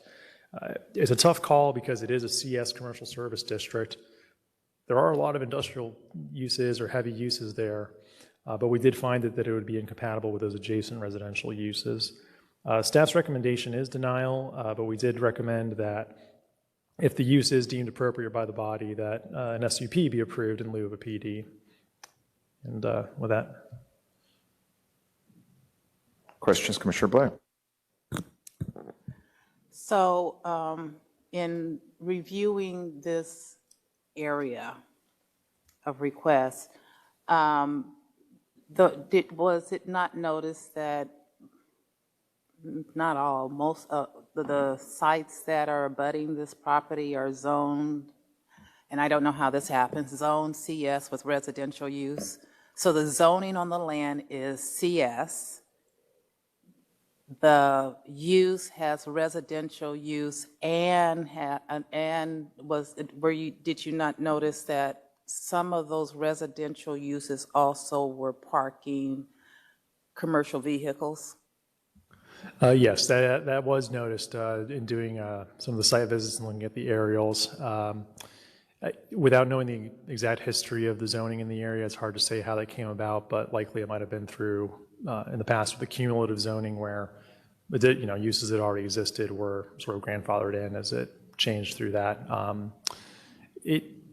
It's a strange area in terms of how it has been zoned and how it has been developed, because to your point, there's a lot of residential in there, and there are what appeared to be a large amount of commercial vehicle parking, either lots that are used for parking trucks or trailers, as well as folks parking trucks just on their property, presumably owner-operators, I'm not sure. So the properties that are to the east are zoned, that abuts this, are zoned commercial services. Correct. And they're using commercial, they have commercial services land use, but they also have residential uses as well. Is that correct? I would need to look at the aerials again. I believe the lots immediately adjacent abutting it are purely residential, but there is a significant amount of lots that... Well, they're purely residential some days. Perhaps, yeah. It could be whenever the satellite takes a photo. I'm not quite sure, yeah. Yeah, some days they're out working and you don't see Sure. the trucks. Some days the trucks are there. But then when you're looking west, is there not a major trucking company were you aware that trucking company, is that a yes? Yes, I am aware that I believe Werner Trucking is there, and there is quite a bit of traffic, and you could say commercial vehicle serving uses along the corridor of Lancaster, yes. So were you aware that Werner Trucking, it is a major trucking company, but were you aware that it's not going anywhere? It's been there for decades? Generally, yeah. When a logistics center opens up, it's there for quite a while. And did you not notice that further south is also another fueling station with the same type of use that this fueling station is requesting. So were you aware that it's a residential fueling, commercial vehicle fueling, and commercial vehicle parking all on the same lot? Yes. So this use is a use that's already in the community, in this area, correct? Correct. And it is that, okay. So can I now ask you, when you're saying that if this body deems this to be appropriate, well, let me ask one more question. This use is on Lancaster Road. Were you aware that Lancaster is a TxDOT road and not a residential use road? I wasn't aware of the ownership of it, but yeah, I'm aware it's a major arterial, yes. It's TxDOT, so Sure. it's a, I don't know how to call it. I don't know if we call those highways in residential or what, but TxDOT is the one who determines the use Sure. of that land. So we have TxDOT, high thoroughfare, we have Warner Trucking, we have another use, and we have this one that is being proposed, correct? Correct. So, and then you're saying if it's appropriate, staff recommends approval of a SUP in lieu of a PD. Can I ask, would it still be appropriate if this body chooses to not follow your recommendation, but to accept the PD in lieu of a SUP? What would that mean? Help me understand. Sure. Help me understand the recommendation of a SUP opposed to a PD. Certainly. So the recommendation for the SUP, the way that we analyzed it is that when we look at a PD, it's generally trying to solve a problem of do any of these, it kind of tries to answer the question, okay, if there's no zoning district that quite fits the request that's being proposed, if there's limitations either due to setback requirements or due to use requirements, a PD is often a very useful tool to enable the development of whatever's being proposed, while still, I think, meeting sort of the needs and the goals of the city and trying to promote the, as we often use, the general welfare, right? With the initial request especially, when there was just basically asking for the truck stop, that's where we thought that, okay, an SUP certainly makes more sense here because at the end of the day, you're analyzing it through the same lens, you're granting the same right, in this case, operating a truck stop. And so an SUP would make, to staff, an SUP absolutely makes more sense if you're just requesting a truck stop. In terms of the setback requirements and landscaping requirements, and Ryan, feel free to correct me if I'm wrong here, but we can impose stricter setbacks on an SUP, correct? So the SUP could incorporate some of these provisions that have been recommended or proposed by the applicant that I think are intended to sort of ameliorate that adjacency to the residential uses, so the greater setback requirements, the landscape requirements, that could also be entered into the SUP conditions similar to a PD condition. The one difference is that the SUP, it cannot limit other uses. The most recent conditions that have been proposed in the PD, they propose limiting uses by way of just delineating which uses are allowed, which includes the truck stop by right as opposed to by SUP. It would also include the convenience store, the general merchandise food store, and the motor vehicle fueling station, but it would limit other CS uses that are currently allowed there. Our only concern is, again, the use of the PD here. I think that the primary things that are being sort of given or offered by the applicant, it's these setback requirements and these landscaping requirements. Those could be incorporated into the SUP as well. And the SUP could be for a very long time period. It could have automatic renewals, or it could be a permanent SUP if the body deems that appropriate. So Both of them would do the same, they're both doing the same job, correct?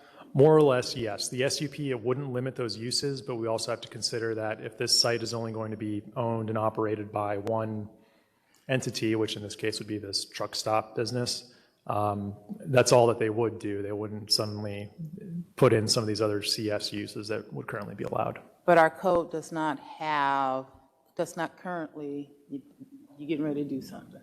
Our code does not currently, our code is not currently written to kind of do this particular application, car fueling, commercial vehicle fueling, and commercial vehicle parking, correct? It's I'm not sure if I understand the question. It's not a smooth code that would give this type of application, correct?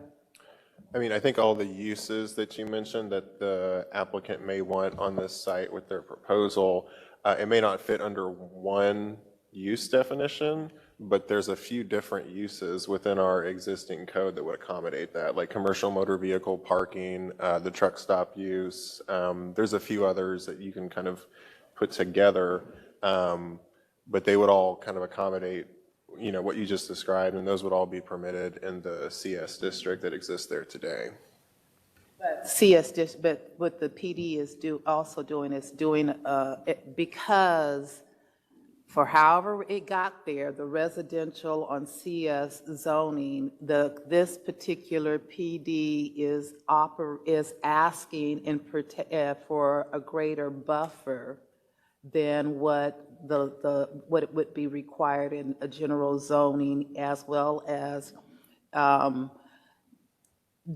asking in that buffering for environmentally appropriate protection against that residential property, correct? Meaning a higher fencing, the fencing opposed to 6 feet, native bushes that would go along that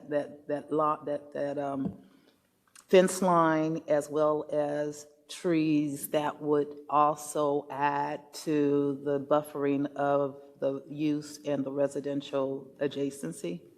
Yeah, but like as Martin said, all of that could be accommodated through the SUP site plan for the truck stop use, because in the CS district, the truck stop use is only permitted by SUP, so we're already going to have a site plan involved with the request because of that SUP requirement, and all of the conditions you just mentioned, which I think staff is in support of. It definitely makes sense to provide that residential compatibility. All of that can be accommodated with an SUP, and then I'll just preach for a second the reason why we have these single-family uses on non-residential kind of heavy commercial zoning. That's the history of cumulative zoning in the city. Yeah. And it is extremely prevalent in District 8, if I may say so, that yes, ma'am. That if you go through my whole entire district, you will see this, and there is no smooth fix, no smooth way to get a zoning, no smooth way. Well, you started the preaching, so I'm going to be in the amen corner. But as Martin said, you know, whether it's a PD or an SUP, really the purpose of an SUP is someone wants to do a use in a district that in some way allows that use, but not by right. It's permitted by SUP because some additional considerations need to be made to provide a smooth transition between the use and the surrounding uses. Let me then ask this question. If there was a difference of opinion as to whether to use a SUP or a PD in this particular zoning change,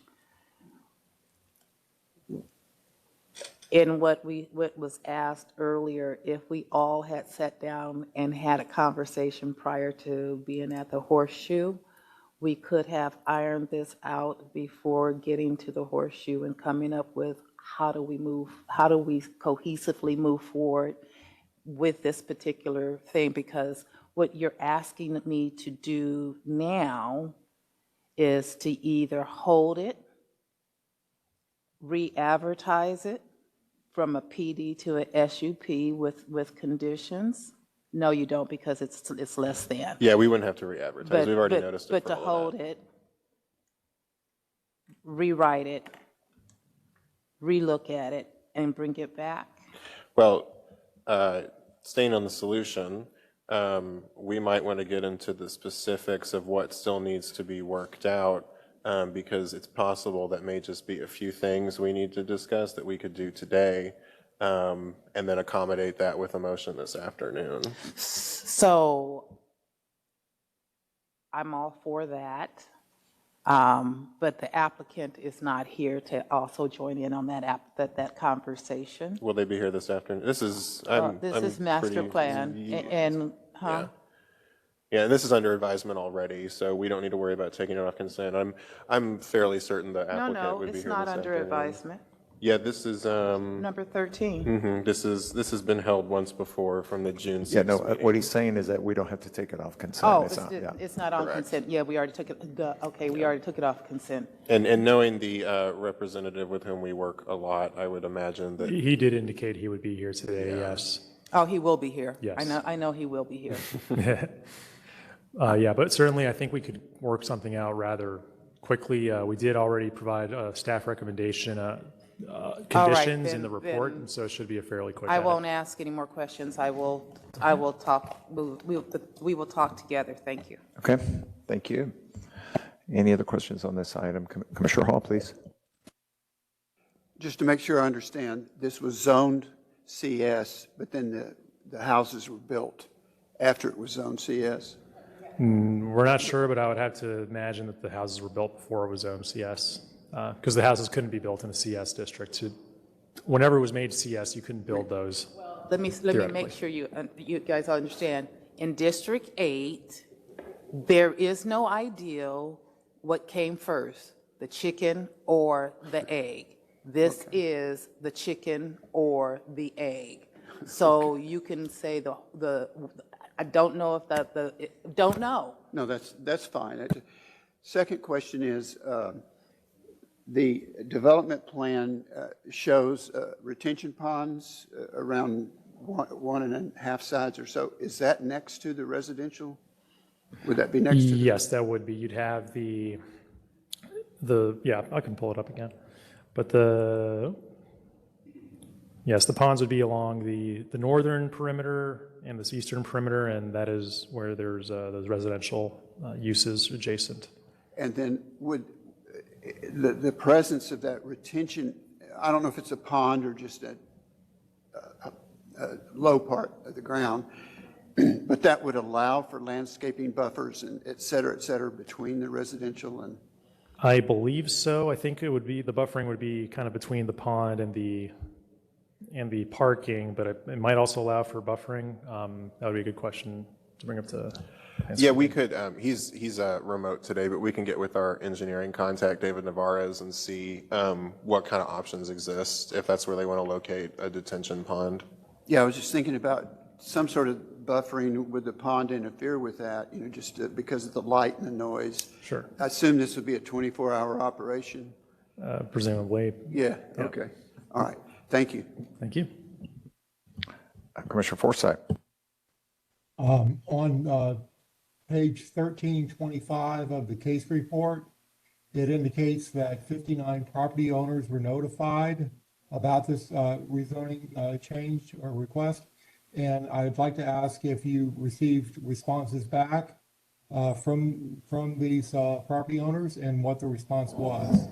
Commissioner Forsyth, give me 1 second. I can give you that information. Thank you, Ryan. I believe it is.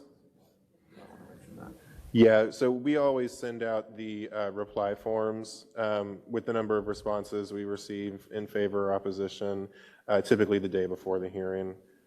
I'm sure we all got a lot of emails this week with the number of items we have on the agenda. I do have the numbers on my laptop. I can grab them pretty quick. Oh, wonderful, thank you.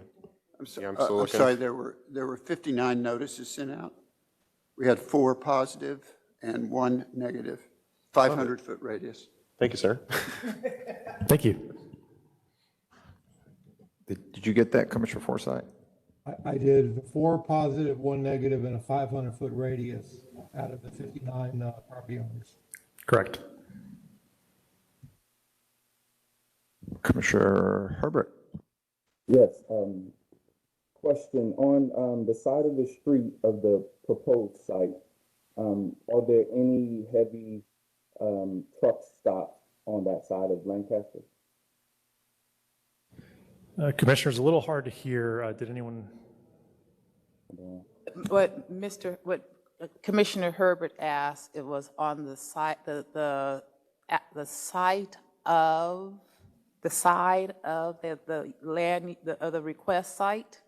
Was there additional truck stops or trucking type of uses already in existence?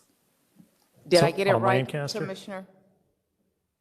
Yes, on the side of the site that's being planned, I don't see a truck stop at that side of Lancaster, and I want to know if you made that same observation. Could you go to your map with the surrounding land uses? Yeah.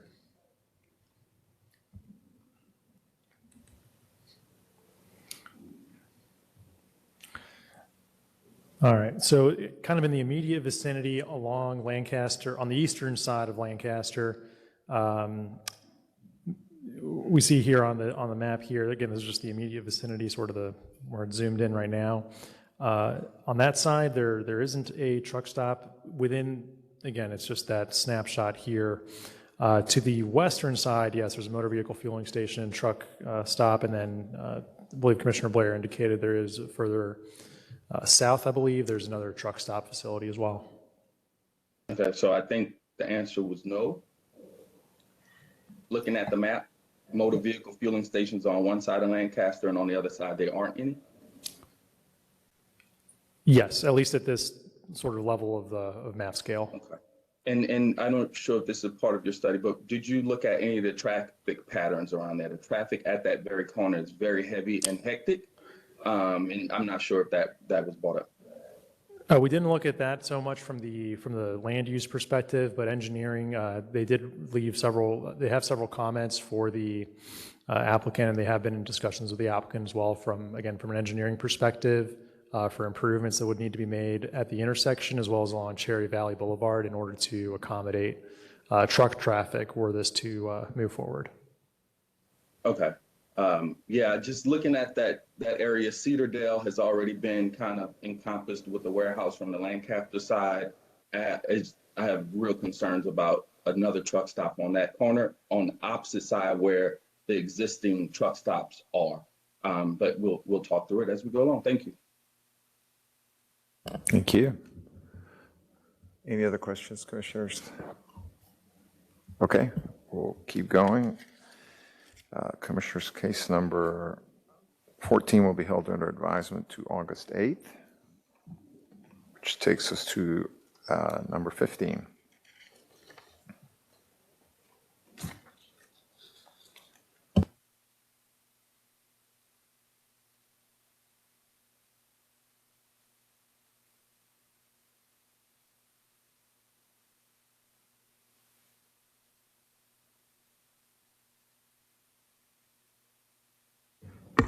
This is case number 15, Z234-142.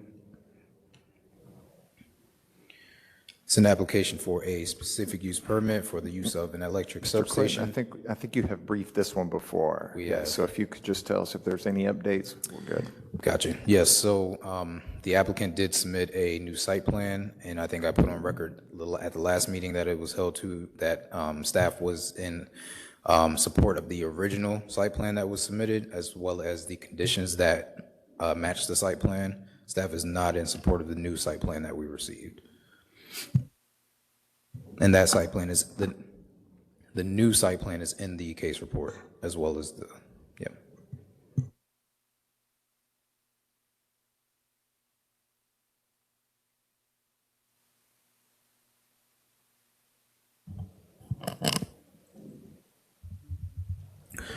Did you want me to run through the original?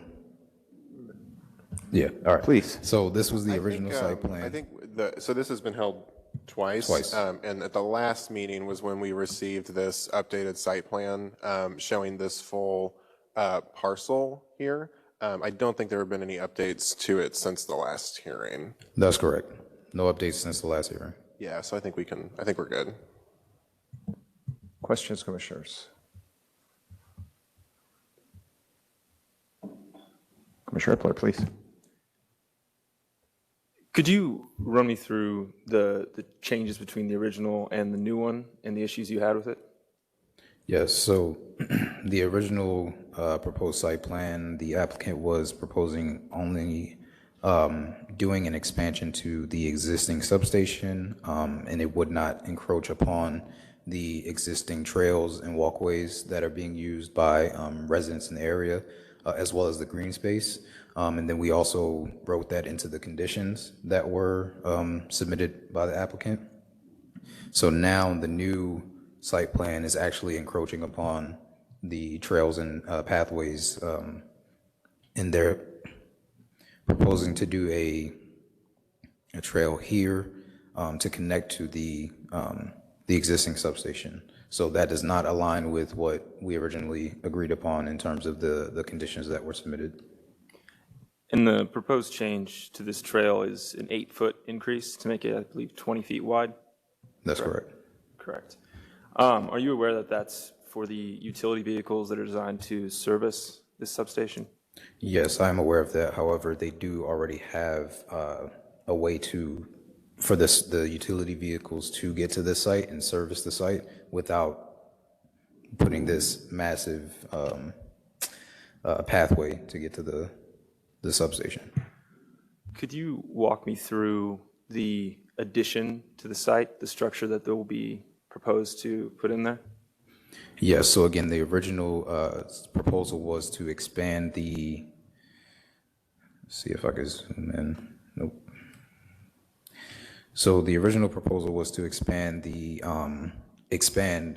horizontally.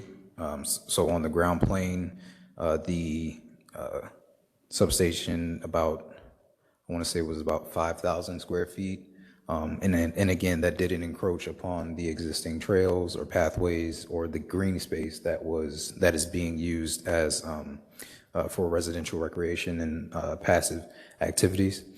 But now the new proposal is to increase the width of the pathways and then put in this trail here to connect to the substation.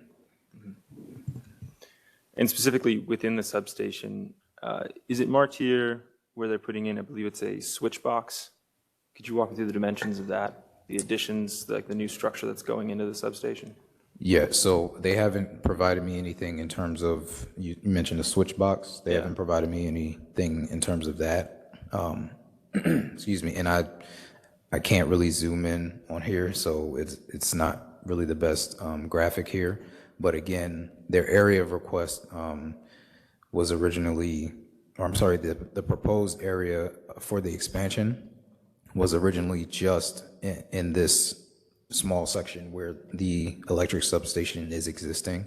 But now they are proposing to do, use the entire area of request to, like I said, put in this this larger pathway system, which will cut off the existing trail and pathway.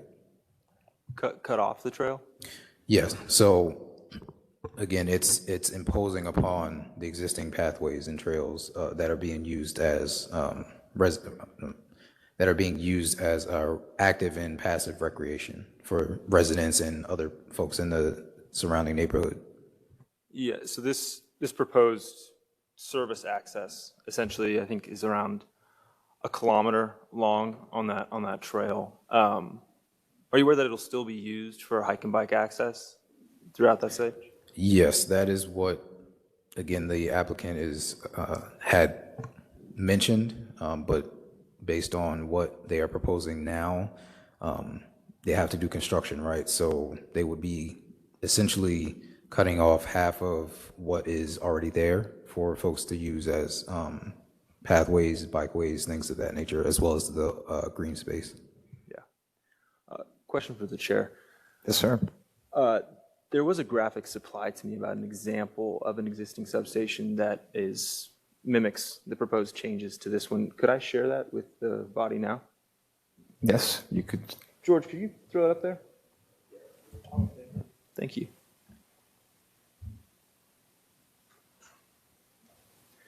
I just want this to kind of provide clarity, because I noticed they didn't include this switch box in the plan that they submitted to you. So hopefully this will show you. So on the bottom image here, this will be a question for the applicant, of course, but this is the exact model that will be put into the existing substation. I believe the dimensions are, it's 12 feet high, and the width, I don't have that number on me, but I just wanted to clarify, there's not going to be a height increase on this site. Currently, the structures are, I believe the height of them are 42 feet high. The addition going in will be, I believe, so it's 12 feet high going in here. So in terms of what's there and what will be going in there will be no height increase for the neighborhood. On these images, I want to clarify, there's a stone wall going around. This was amended to their site plan. They're not going to put in this stone wall. The neighborhood worked with the applicant, and they agreed to remove the stone wall in order to keep the trees surrounding the site. So, thank you. Just a bit of context. Thank you for the clarification. Any questions on this item, commissioners? Yes, sir, Commissioner Hall. I want to make sure I understand, Mr. Clinton. They have to have vehicle access, and I think you said, was it 8 feet wide or 20 feet? 20 feet. So the existing trail is 12 feet wide, but to accommodate their service vehicles, there's a proposed increase of 8 feet. So it would be 20 feet in total. Would community members still be able to walk or cycle the length of the trail on this access road or whatever? I mean, essentially, yes. But again, to get this trail approved and put in there, they would have to cut out basically half of what's already being used for pedestrians, bicyclists, things of that nature. And you mentioned that they already had access via what or how? So, to my knowledge, they access the utility area from the backside. The presentation is not up, but basically they access it from, I believe it's Edgemere Road, so the backside of the electric substation. So technically, they already have access. They can already access the utility area to service it. I don't think this addition is necessary. Is that existing access in the form of a road, a 20-foot wide road, or what is it? It's not a road by typical definition, but yes. A driveway? It's a a driveway Yeah. or something? Thank you. Thank you. Any other questions, commissioners? Yes, Commissioner Plitt. To clarify for you, Commissioner Hall, the service road, the reason it's coming from Edgemere Circle, the switch box that's going to go in, it needs a certain amount of clearance, and it needs those gates to be placed in. And the applicant can speak to the benefit of this addition to the substation. But for now, the reason why they need access from that side is because they're bringing in large equipment to install this addition to the substation. And it's, per my knowledge, the access on the back is not sufficient to that purpose. Thank you, sir. Any other questions? We will keep moving then. Takes us to our individual cases, beginning with case number 16 in D1. Back to Mr. Bate.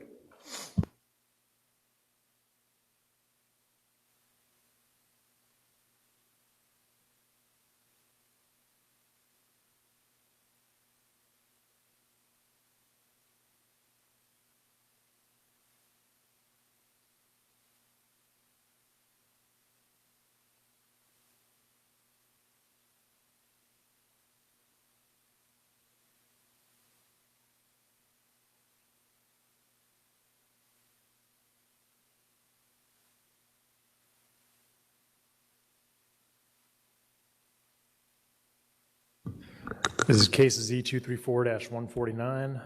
It is an amendment to Plan Development District number 631, the West Davis Special Purpose District, located on the south line of West Davis Street, west of Gilpin Avenue, approximately 3.1 acres in size. Here it is in the far western portion of the city near Cockrell Hill. This is an aerial map of the location, and then a zoning map. What we have going on here is on this lot, there's to the west, there's a vehicle display sales and service business. And then to the east, currently a commercial amusement inside with an SUP. Around the area is a mix of various uses. You have a small multifamily building directly to the west, manufactured housing further west, a hotel to the east, and then to the south is single family, zone TH3. It's currently zoned PD 631 MMU, which is medium mixed use, tract 2, with an SUP 2452 for commercial amusement inside, limited to a dance hall. Currently developed, as I said, with this non-conforming vehicle display sales and service use and a commercial amusement inside. It was originally developed with this vehicle display sales and service use, which is non-conforming within PD 631. They're proposing expanding their vehicle display sales and service use to the northeast corner of the lot. In order to accomplish this, they're requesting an amendment to the PD that would allow for vehicle display sales and service. These are site photos on West Davis on the very northeast corner of the lot, looking east, and then to the northeast away from the lot, to the north, northwest, to the west. And here, the southwest, now we see the lot. This is the commercial amusement portion, and this is where they would want to expand some of the vehicle display sales and service use. Moving along West Davis, looking southwest, then to the southeast, then to the south, the southwest, the south, the southwest. Now we're looking at the existing vehicle display sales and service use, and then south, further south, and then that brick building is that multifamily that I mentioned. Looking west, northwest, northeast, and east. This is the proposed site plan or dev plan that would be used for this. It delineates both the existing vehicle display sales and service use as well as the proposed expansion to the northeast, which currently in the development plan is, I believe it would be 10 spaces for, well, 6 spaces on the lot and then 4 shown inside the showroom for additional vehicle display sales and service. They would also like to retain the commercial amusement use as well. Here it is zoomed in detail. The proposed conditions, essentially what would happen is it would create tract 3 within the medium mixed use district and designate this area as tract 3. And it would add the vehicle display sales and service use as an allowable use within tract 3 and require a development plan in tract 3. Now, staff's analysis of this, what we found was that looking at the West Davis land use study, which was adopted in the early 2000s, they determined that auto sales, among other uses, were not desired in the area, and they called for what ended up being designated in the PD as medium mixed use in Section 4, which is the section of the land use study where this business is located, and just more generally local serving retail in the full study area. Additionally, the proximity to multifamily and single family was a concern to staff. Staff's recommendation is denial. Kind of just to add some color to that as well. In addition to conflicting with the sort of the intention of the West Davis land use study and the creation of the special purpose district, the PDs in general, as we sort of alluded to earlier in another case, is that when you have a special purpose district, they are intended to, correct me if I'm wrong here, but they're intended to sort of put into action what has been identified or promulgated from a land use study. And it generally wouldn't be considered best practice to start doing carve-outs in PDs for sort of one specific lot or one specific business, especially if it runs kind of counter to what is intended from the land use study. And with that, turn for questions. Thank you, sir. Commissioner Chernow. I have a question. So the essence of this is in this expansion of a non-conforming use. Correct. That's the basis of denial. If the applicant was, go ahead, I'm sorry. Well, I wanted to kind of clarify. The basis of the denial is not that it is expansion of a non-conforming use, but rather, I'll put it this way. It's not that it's non-conforming and so we're saying no, but rather it is that the land use study that, has been adopted and applies here, it does not call for vehicle display sales and service. It identified auto sales as something that was not desirable. And so this request, essentially this request is asking for something that the land use study said we don't want any more of here.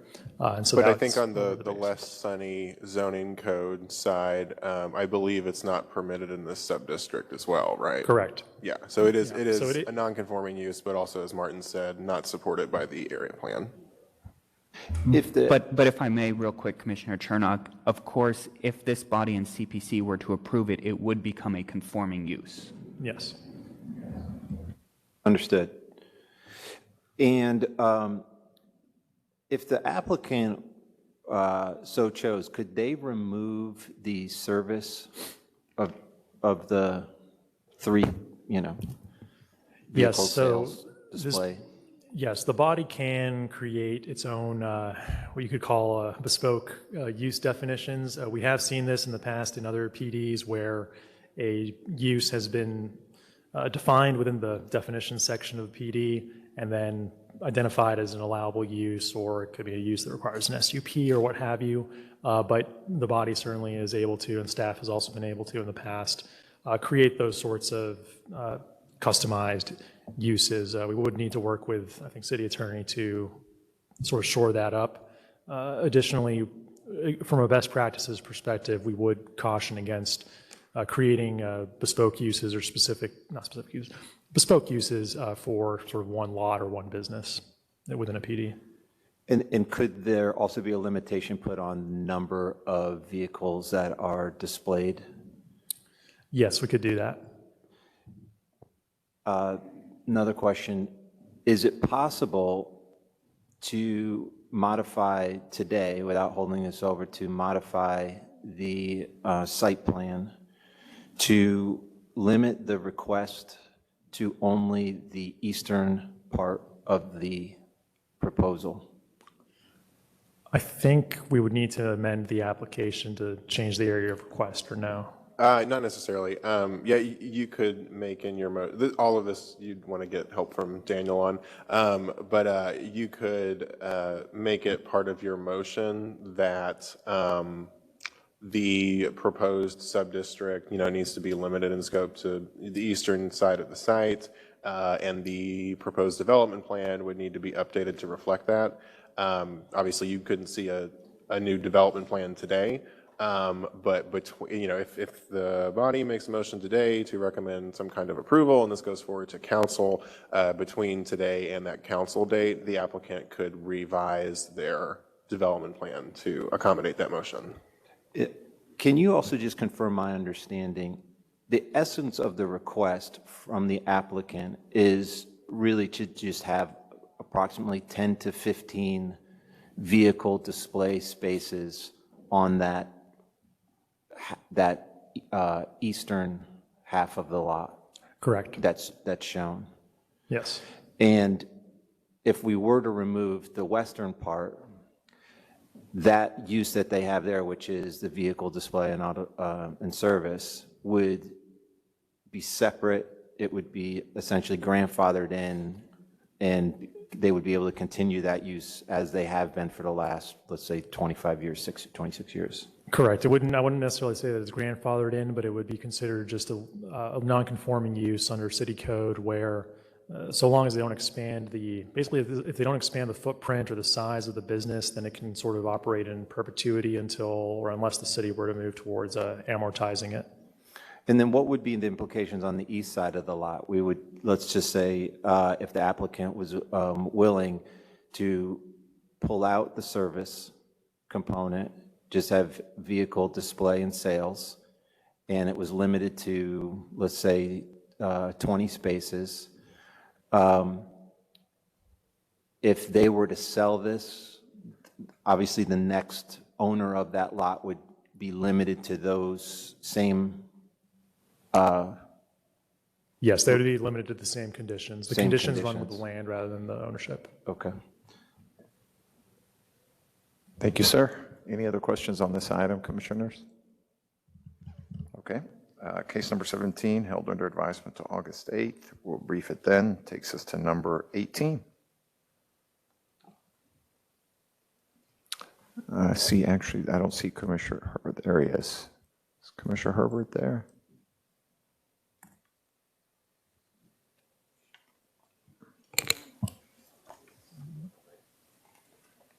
I'm here, Chair. Sorry, my camera went off. Oh, there you are. No worries.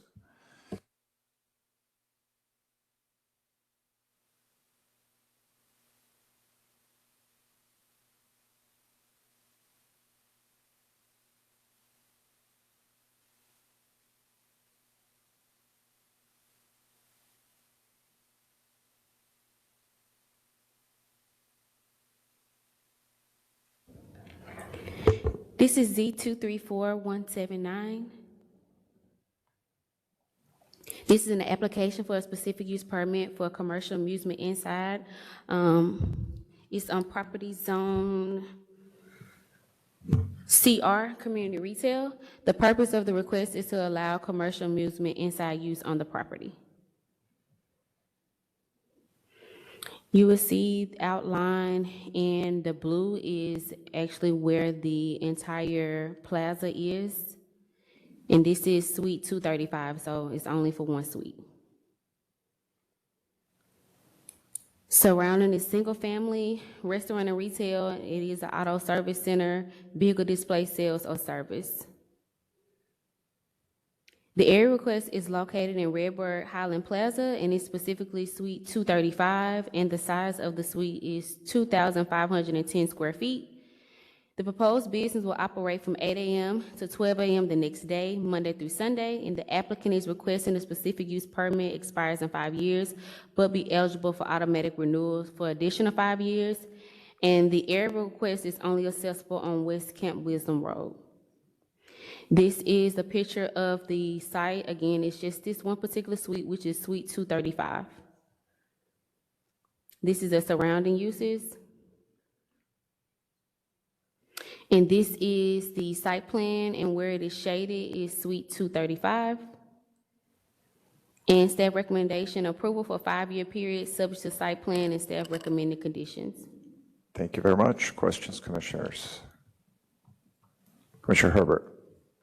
Yeah, so, Gianna, can you give me, just want to be clear, I know the map show the entire space. I know we spoke about this briefly, but you are saying only the 2,100 square foot of suite 235 will be the subject of this case, right?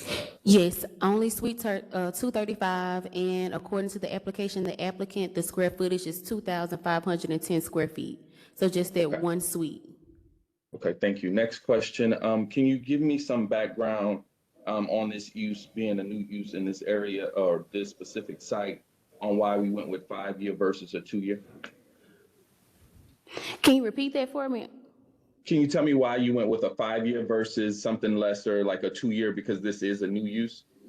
Well, I went with a 5-year because based on what the applicant told me, how she's going to be using the property, it's just going to be for baby showers, bridal showers, and very small events. And I also wanted to give the applicant enough time to comply with everything and get her permits in order. So that's why I'm just recommending 5 years without any automatic renewals. Okay. I'll contact you offline, but I would like to discuss with the applicant her suggestion on something lesser, only because there's a lot of changes happening and I don't want her to be caught up one way or the other and not be prepared 5 years from now. So, but yeah, thank you. You're welcome.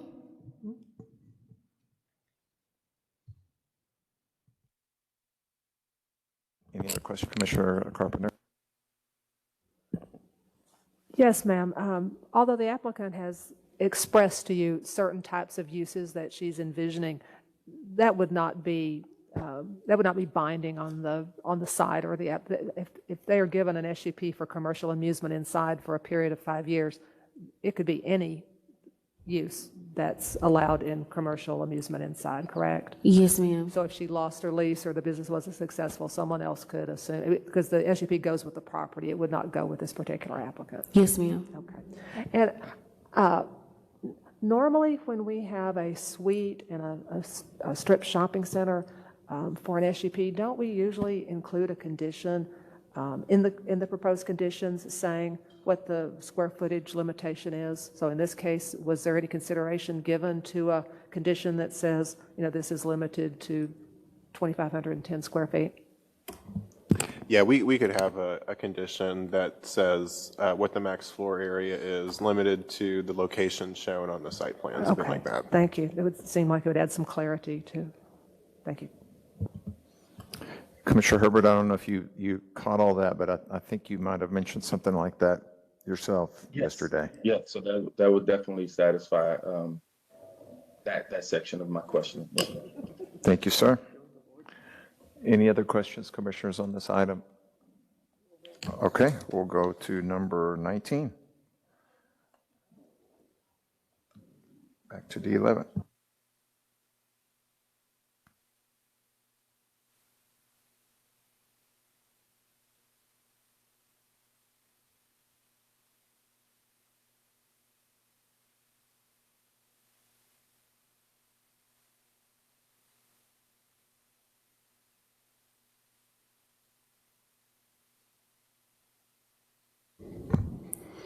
Item number 10 is KZ 234182.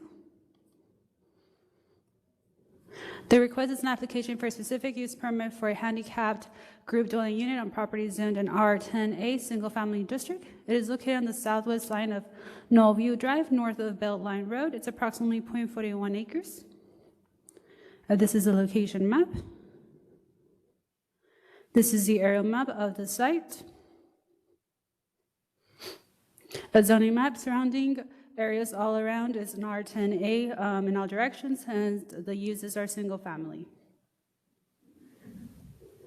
The area request is currently developed with a single family structure. The applicant is proposing to utilize the existing 3,151 square foot single family structure as a handicapped group dwelling unit. The applicant proposes to occupy the residential dwelling unit with a maximum of 8 residents.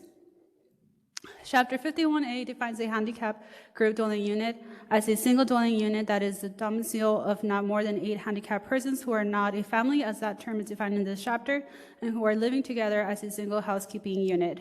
Per Chapter 51A, a handicapped group dwelling unit is permitted by right in a single family district when located at least 1,000 feet from the group residential facilities and all other licensed handicapped group dwelling units. Otherwise, it requires an SUP. There is an existing handicapped group dwelling unit within 1,000 feet of the request area at the southwest of Top Hill Circle and west of Hillcrest. Therefore, that's why the SUP is required for this applicant. These are some of the site photos of the site. On-site looking southwest, on-site looking south, looking northwest.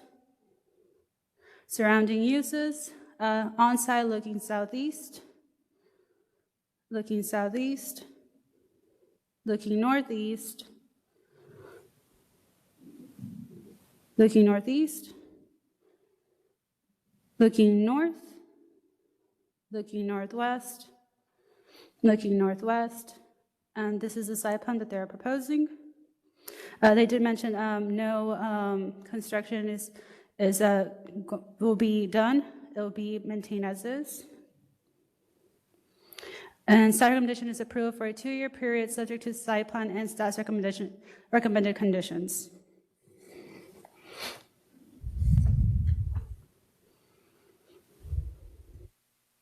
Any questions? Carpenter. Do you know how close this particular site is to the other use that's, I know it's within 1,000 feet, but do you have just a ballpark idea of how close it is? I don't know the ballpark, but when I looked at it, it's at the line, the line of the 1,000 So it's closer to the 1,000 than it is to the, thank you. Any other questions? Mr. Hall. Will these maximum of 8 residents, what's the parking requirement for a situation like this? Will they require parking? So the requirement for a handicapped group dwelling unit within an R10A is 2 parking spaces, which they are proposing to have them in the driveway in the back of the alley. Just two. Just two is a requirement per code.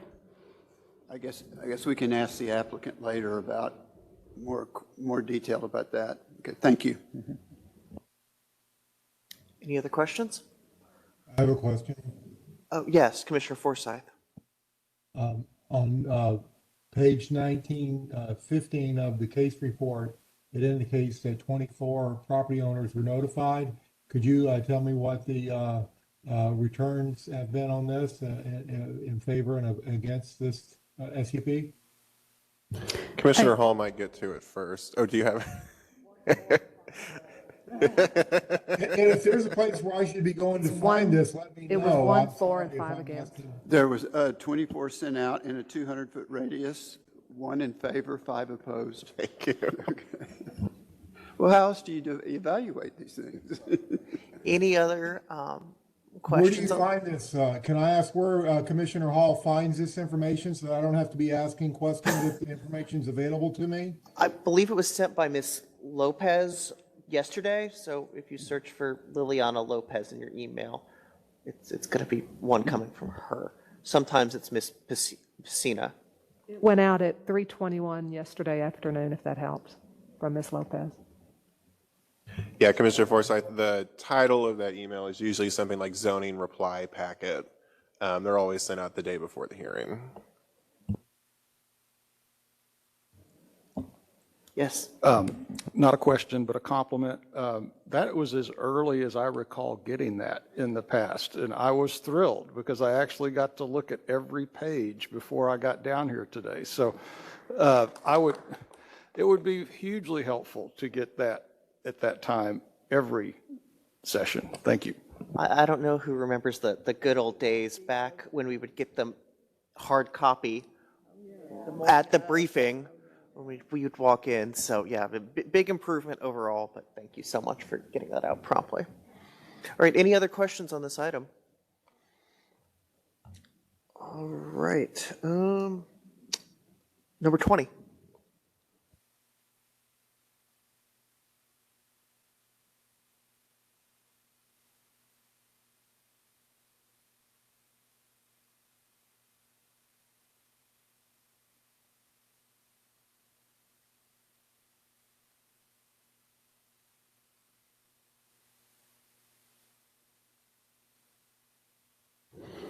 Item number 20 is KZ 234184.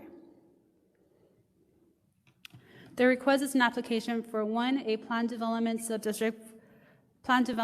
district, not subdistrict, sorry about that, for an MF2A multifamily district uses, and number 2, termination of deed restriction Z767200 on property zone in NOA, Neighborhood Office District, and R10A, Single Family District. It is located on the southeast corner of South Cockrell Hill Road and Blue Ridge Boulevard. It's approximately 5.395 acres. This is the location map. This is the aerial map of the site. This is the zoning map. Surrounding areas around the site, towards the north and the east, it's an R10A district. Towards the south and west is an R7.5A district. And then towards the northwest is PD 772. All around towards the north and west is single family. Towards the east, adjacent to the property, is a public or private school. And then towards the south is undeveloped property and a park. This site does have a structure. As mentioned, the area request is developed with a single-family structure on the southwest portion of the site. The north portion of the request area does have deed restrictions, as I mentioned, Z767-200, which prohibit residential uses, including apartment developments. The applicant is proposing to terminate the restrictions to develop the site with a residential use. The applicant is proposing a PD for MF2A multifamily district uses to allow a 124-story retirement housing development. To ensure development is limited to a retirement housing development, the applicant proposes to prohibit the multifamily land use in PD conditions proposed. The request for a PD is to allow modified development standards to the lot size, density, height, and design standards. The applicant is also requesting deviations pertaining to the location of parking off-street loading, any perimeter buffer zone. These are some of the site photos. On-site looking south again, looking south again, and then looking east, looking east, looking southeast, and then surrounding uses, on-site looking southeast, looking southwest, looking northwest, looking north, looking northeast, looking north, looking west, looking northeast, looking east, then looking southeast, and then the existing jurisdictions that are being proposed to be terminated, as I mentioned, as residential uses include apartment development, are excluded and prohibited. So those are the ones that they're planning to terminate. And then these are some of the development standards. The existing NOA, the R10A, and then they're proposing the PD to have be based on MF2A, however, with edits.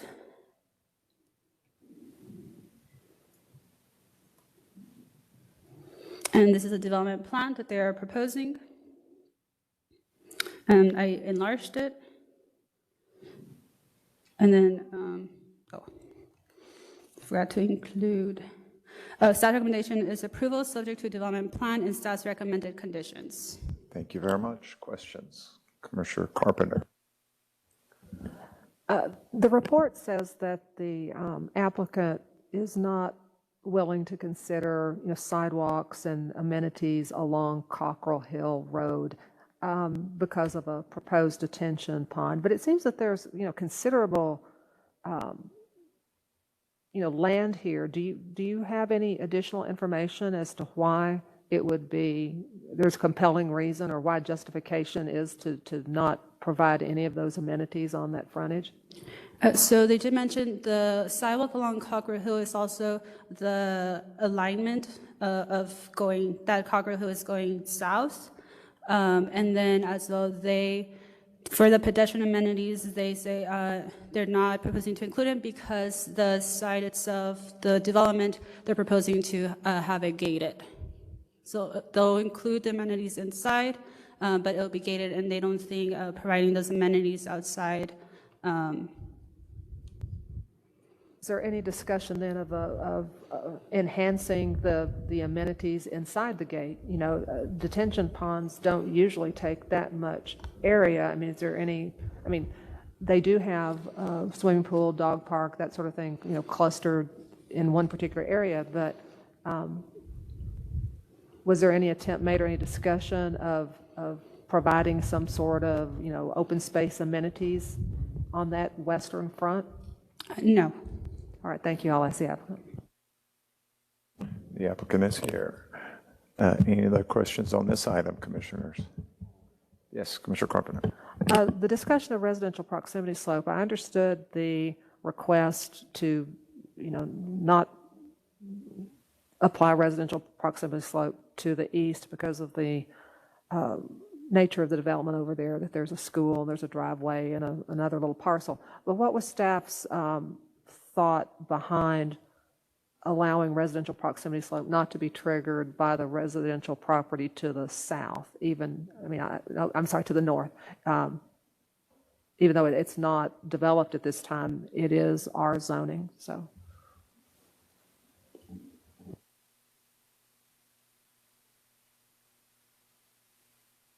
The opposite side from Blue Ridge, I'm sorry.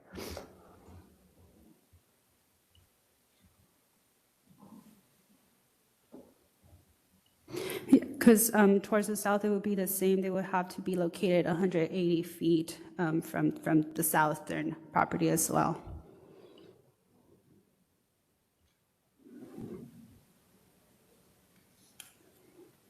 So that was the reason, just the inconvenience to, or the inability to construct this project if residential proximity slope was triggered from that side.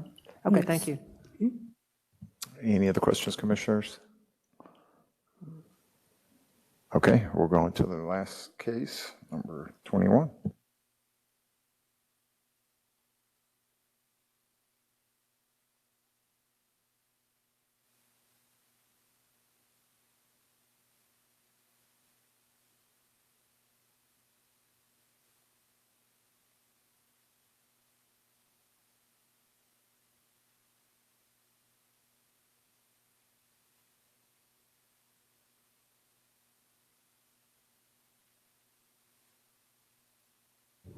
Item number 21 is KZ 234188. The request is an application for a specific use permit for a commercial amusement inside on property zone sub-area 4 within Plan Development District number 316, the Jefferson Area Special Purpose District. It is located on the south line of Sunset Avenue between South Madison Avenue and South Zang Boulevard. It's approximately 0.15 acres. This is the location map. This is the aerial map of the site. Surrounding uses, surrounding area districts around the site is to the north, east, and west is sub-area 4 within PD 316, and then towards the south is sub-area 1 within PD 316. Surrounding uses, towards the north is medical clinic or ambulatory surgical center, general merchandise or food store less than 3,500 square feet and vacant suites. Towards the west is a dry cleaning or laundry store with a parking lot. Towards the west is a restaurant without drive-in service with a parking lot, and then towards the south is an office building, general merchandise or food store, less than 3,500 square feet, vacant suites, and the theater. The area request is currently dealt with a one-story, 4,420 square foot vacant building constructed in 1961 according to the Dallas Central Appraisal District. The building was last occupied by a furniture store used in 2010 according to a city certificate of occupancy. The applicant is proposing to utilize the existing building for an event center. Therefore, they are requesting an SUP for commercial amusement inside use. These are some of the site photos. On-site looking south. On-site looking south. Looking southeast. Looking northeast. Surrounding uses. On-site looking east, looking south, looking southwest, looking northwest, looking north, looking northeast, looking east, looking southeast. This is a proposed site plan. The staff's recommendation is approval for a 2-year period subject to a site plan and staff's recommended conditions.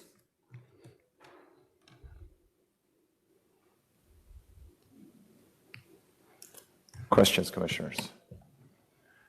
Commissioner Hall?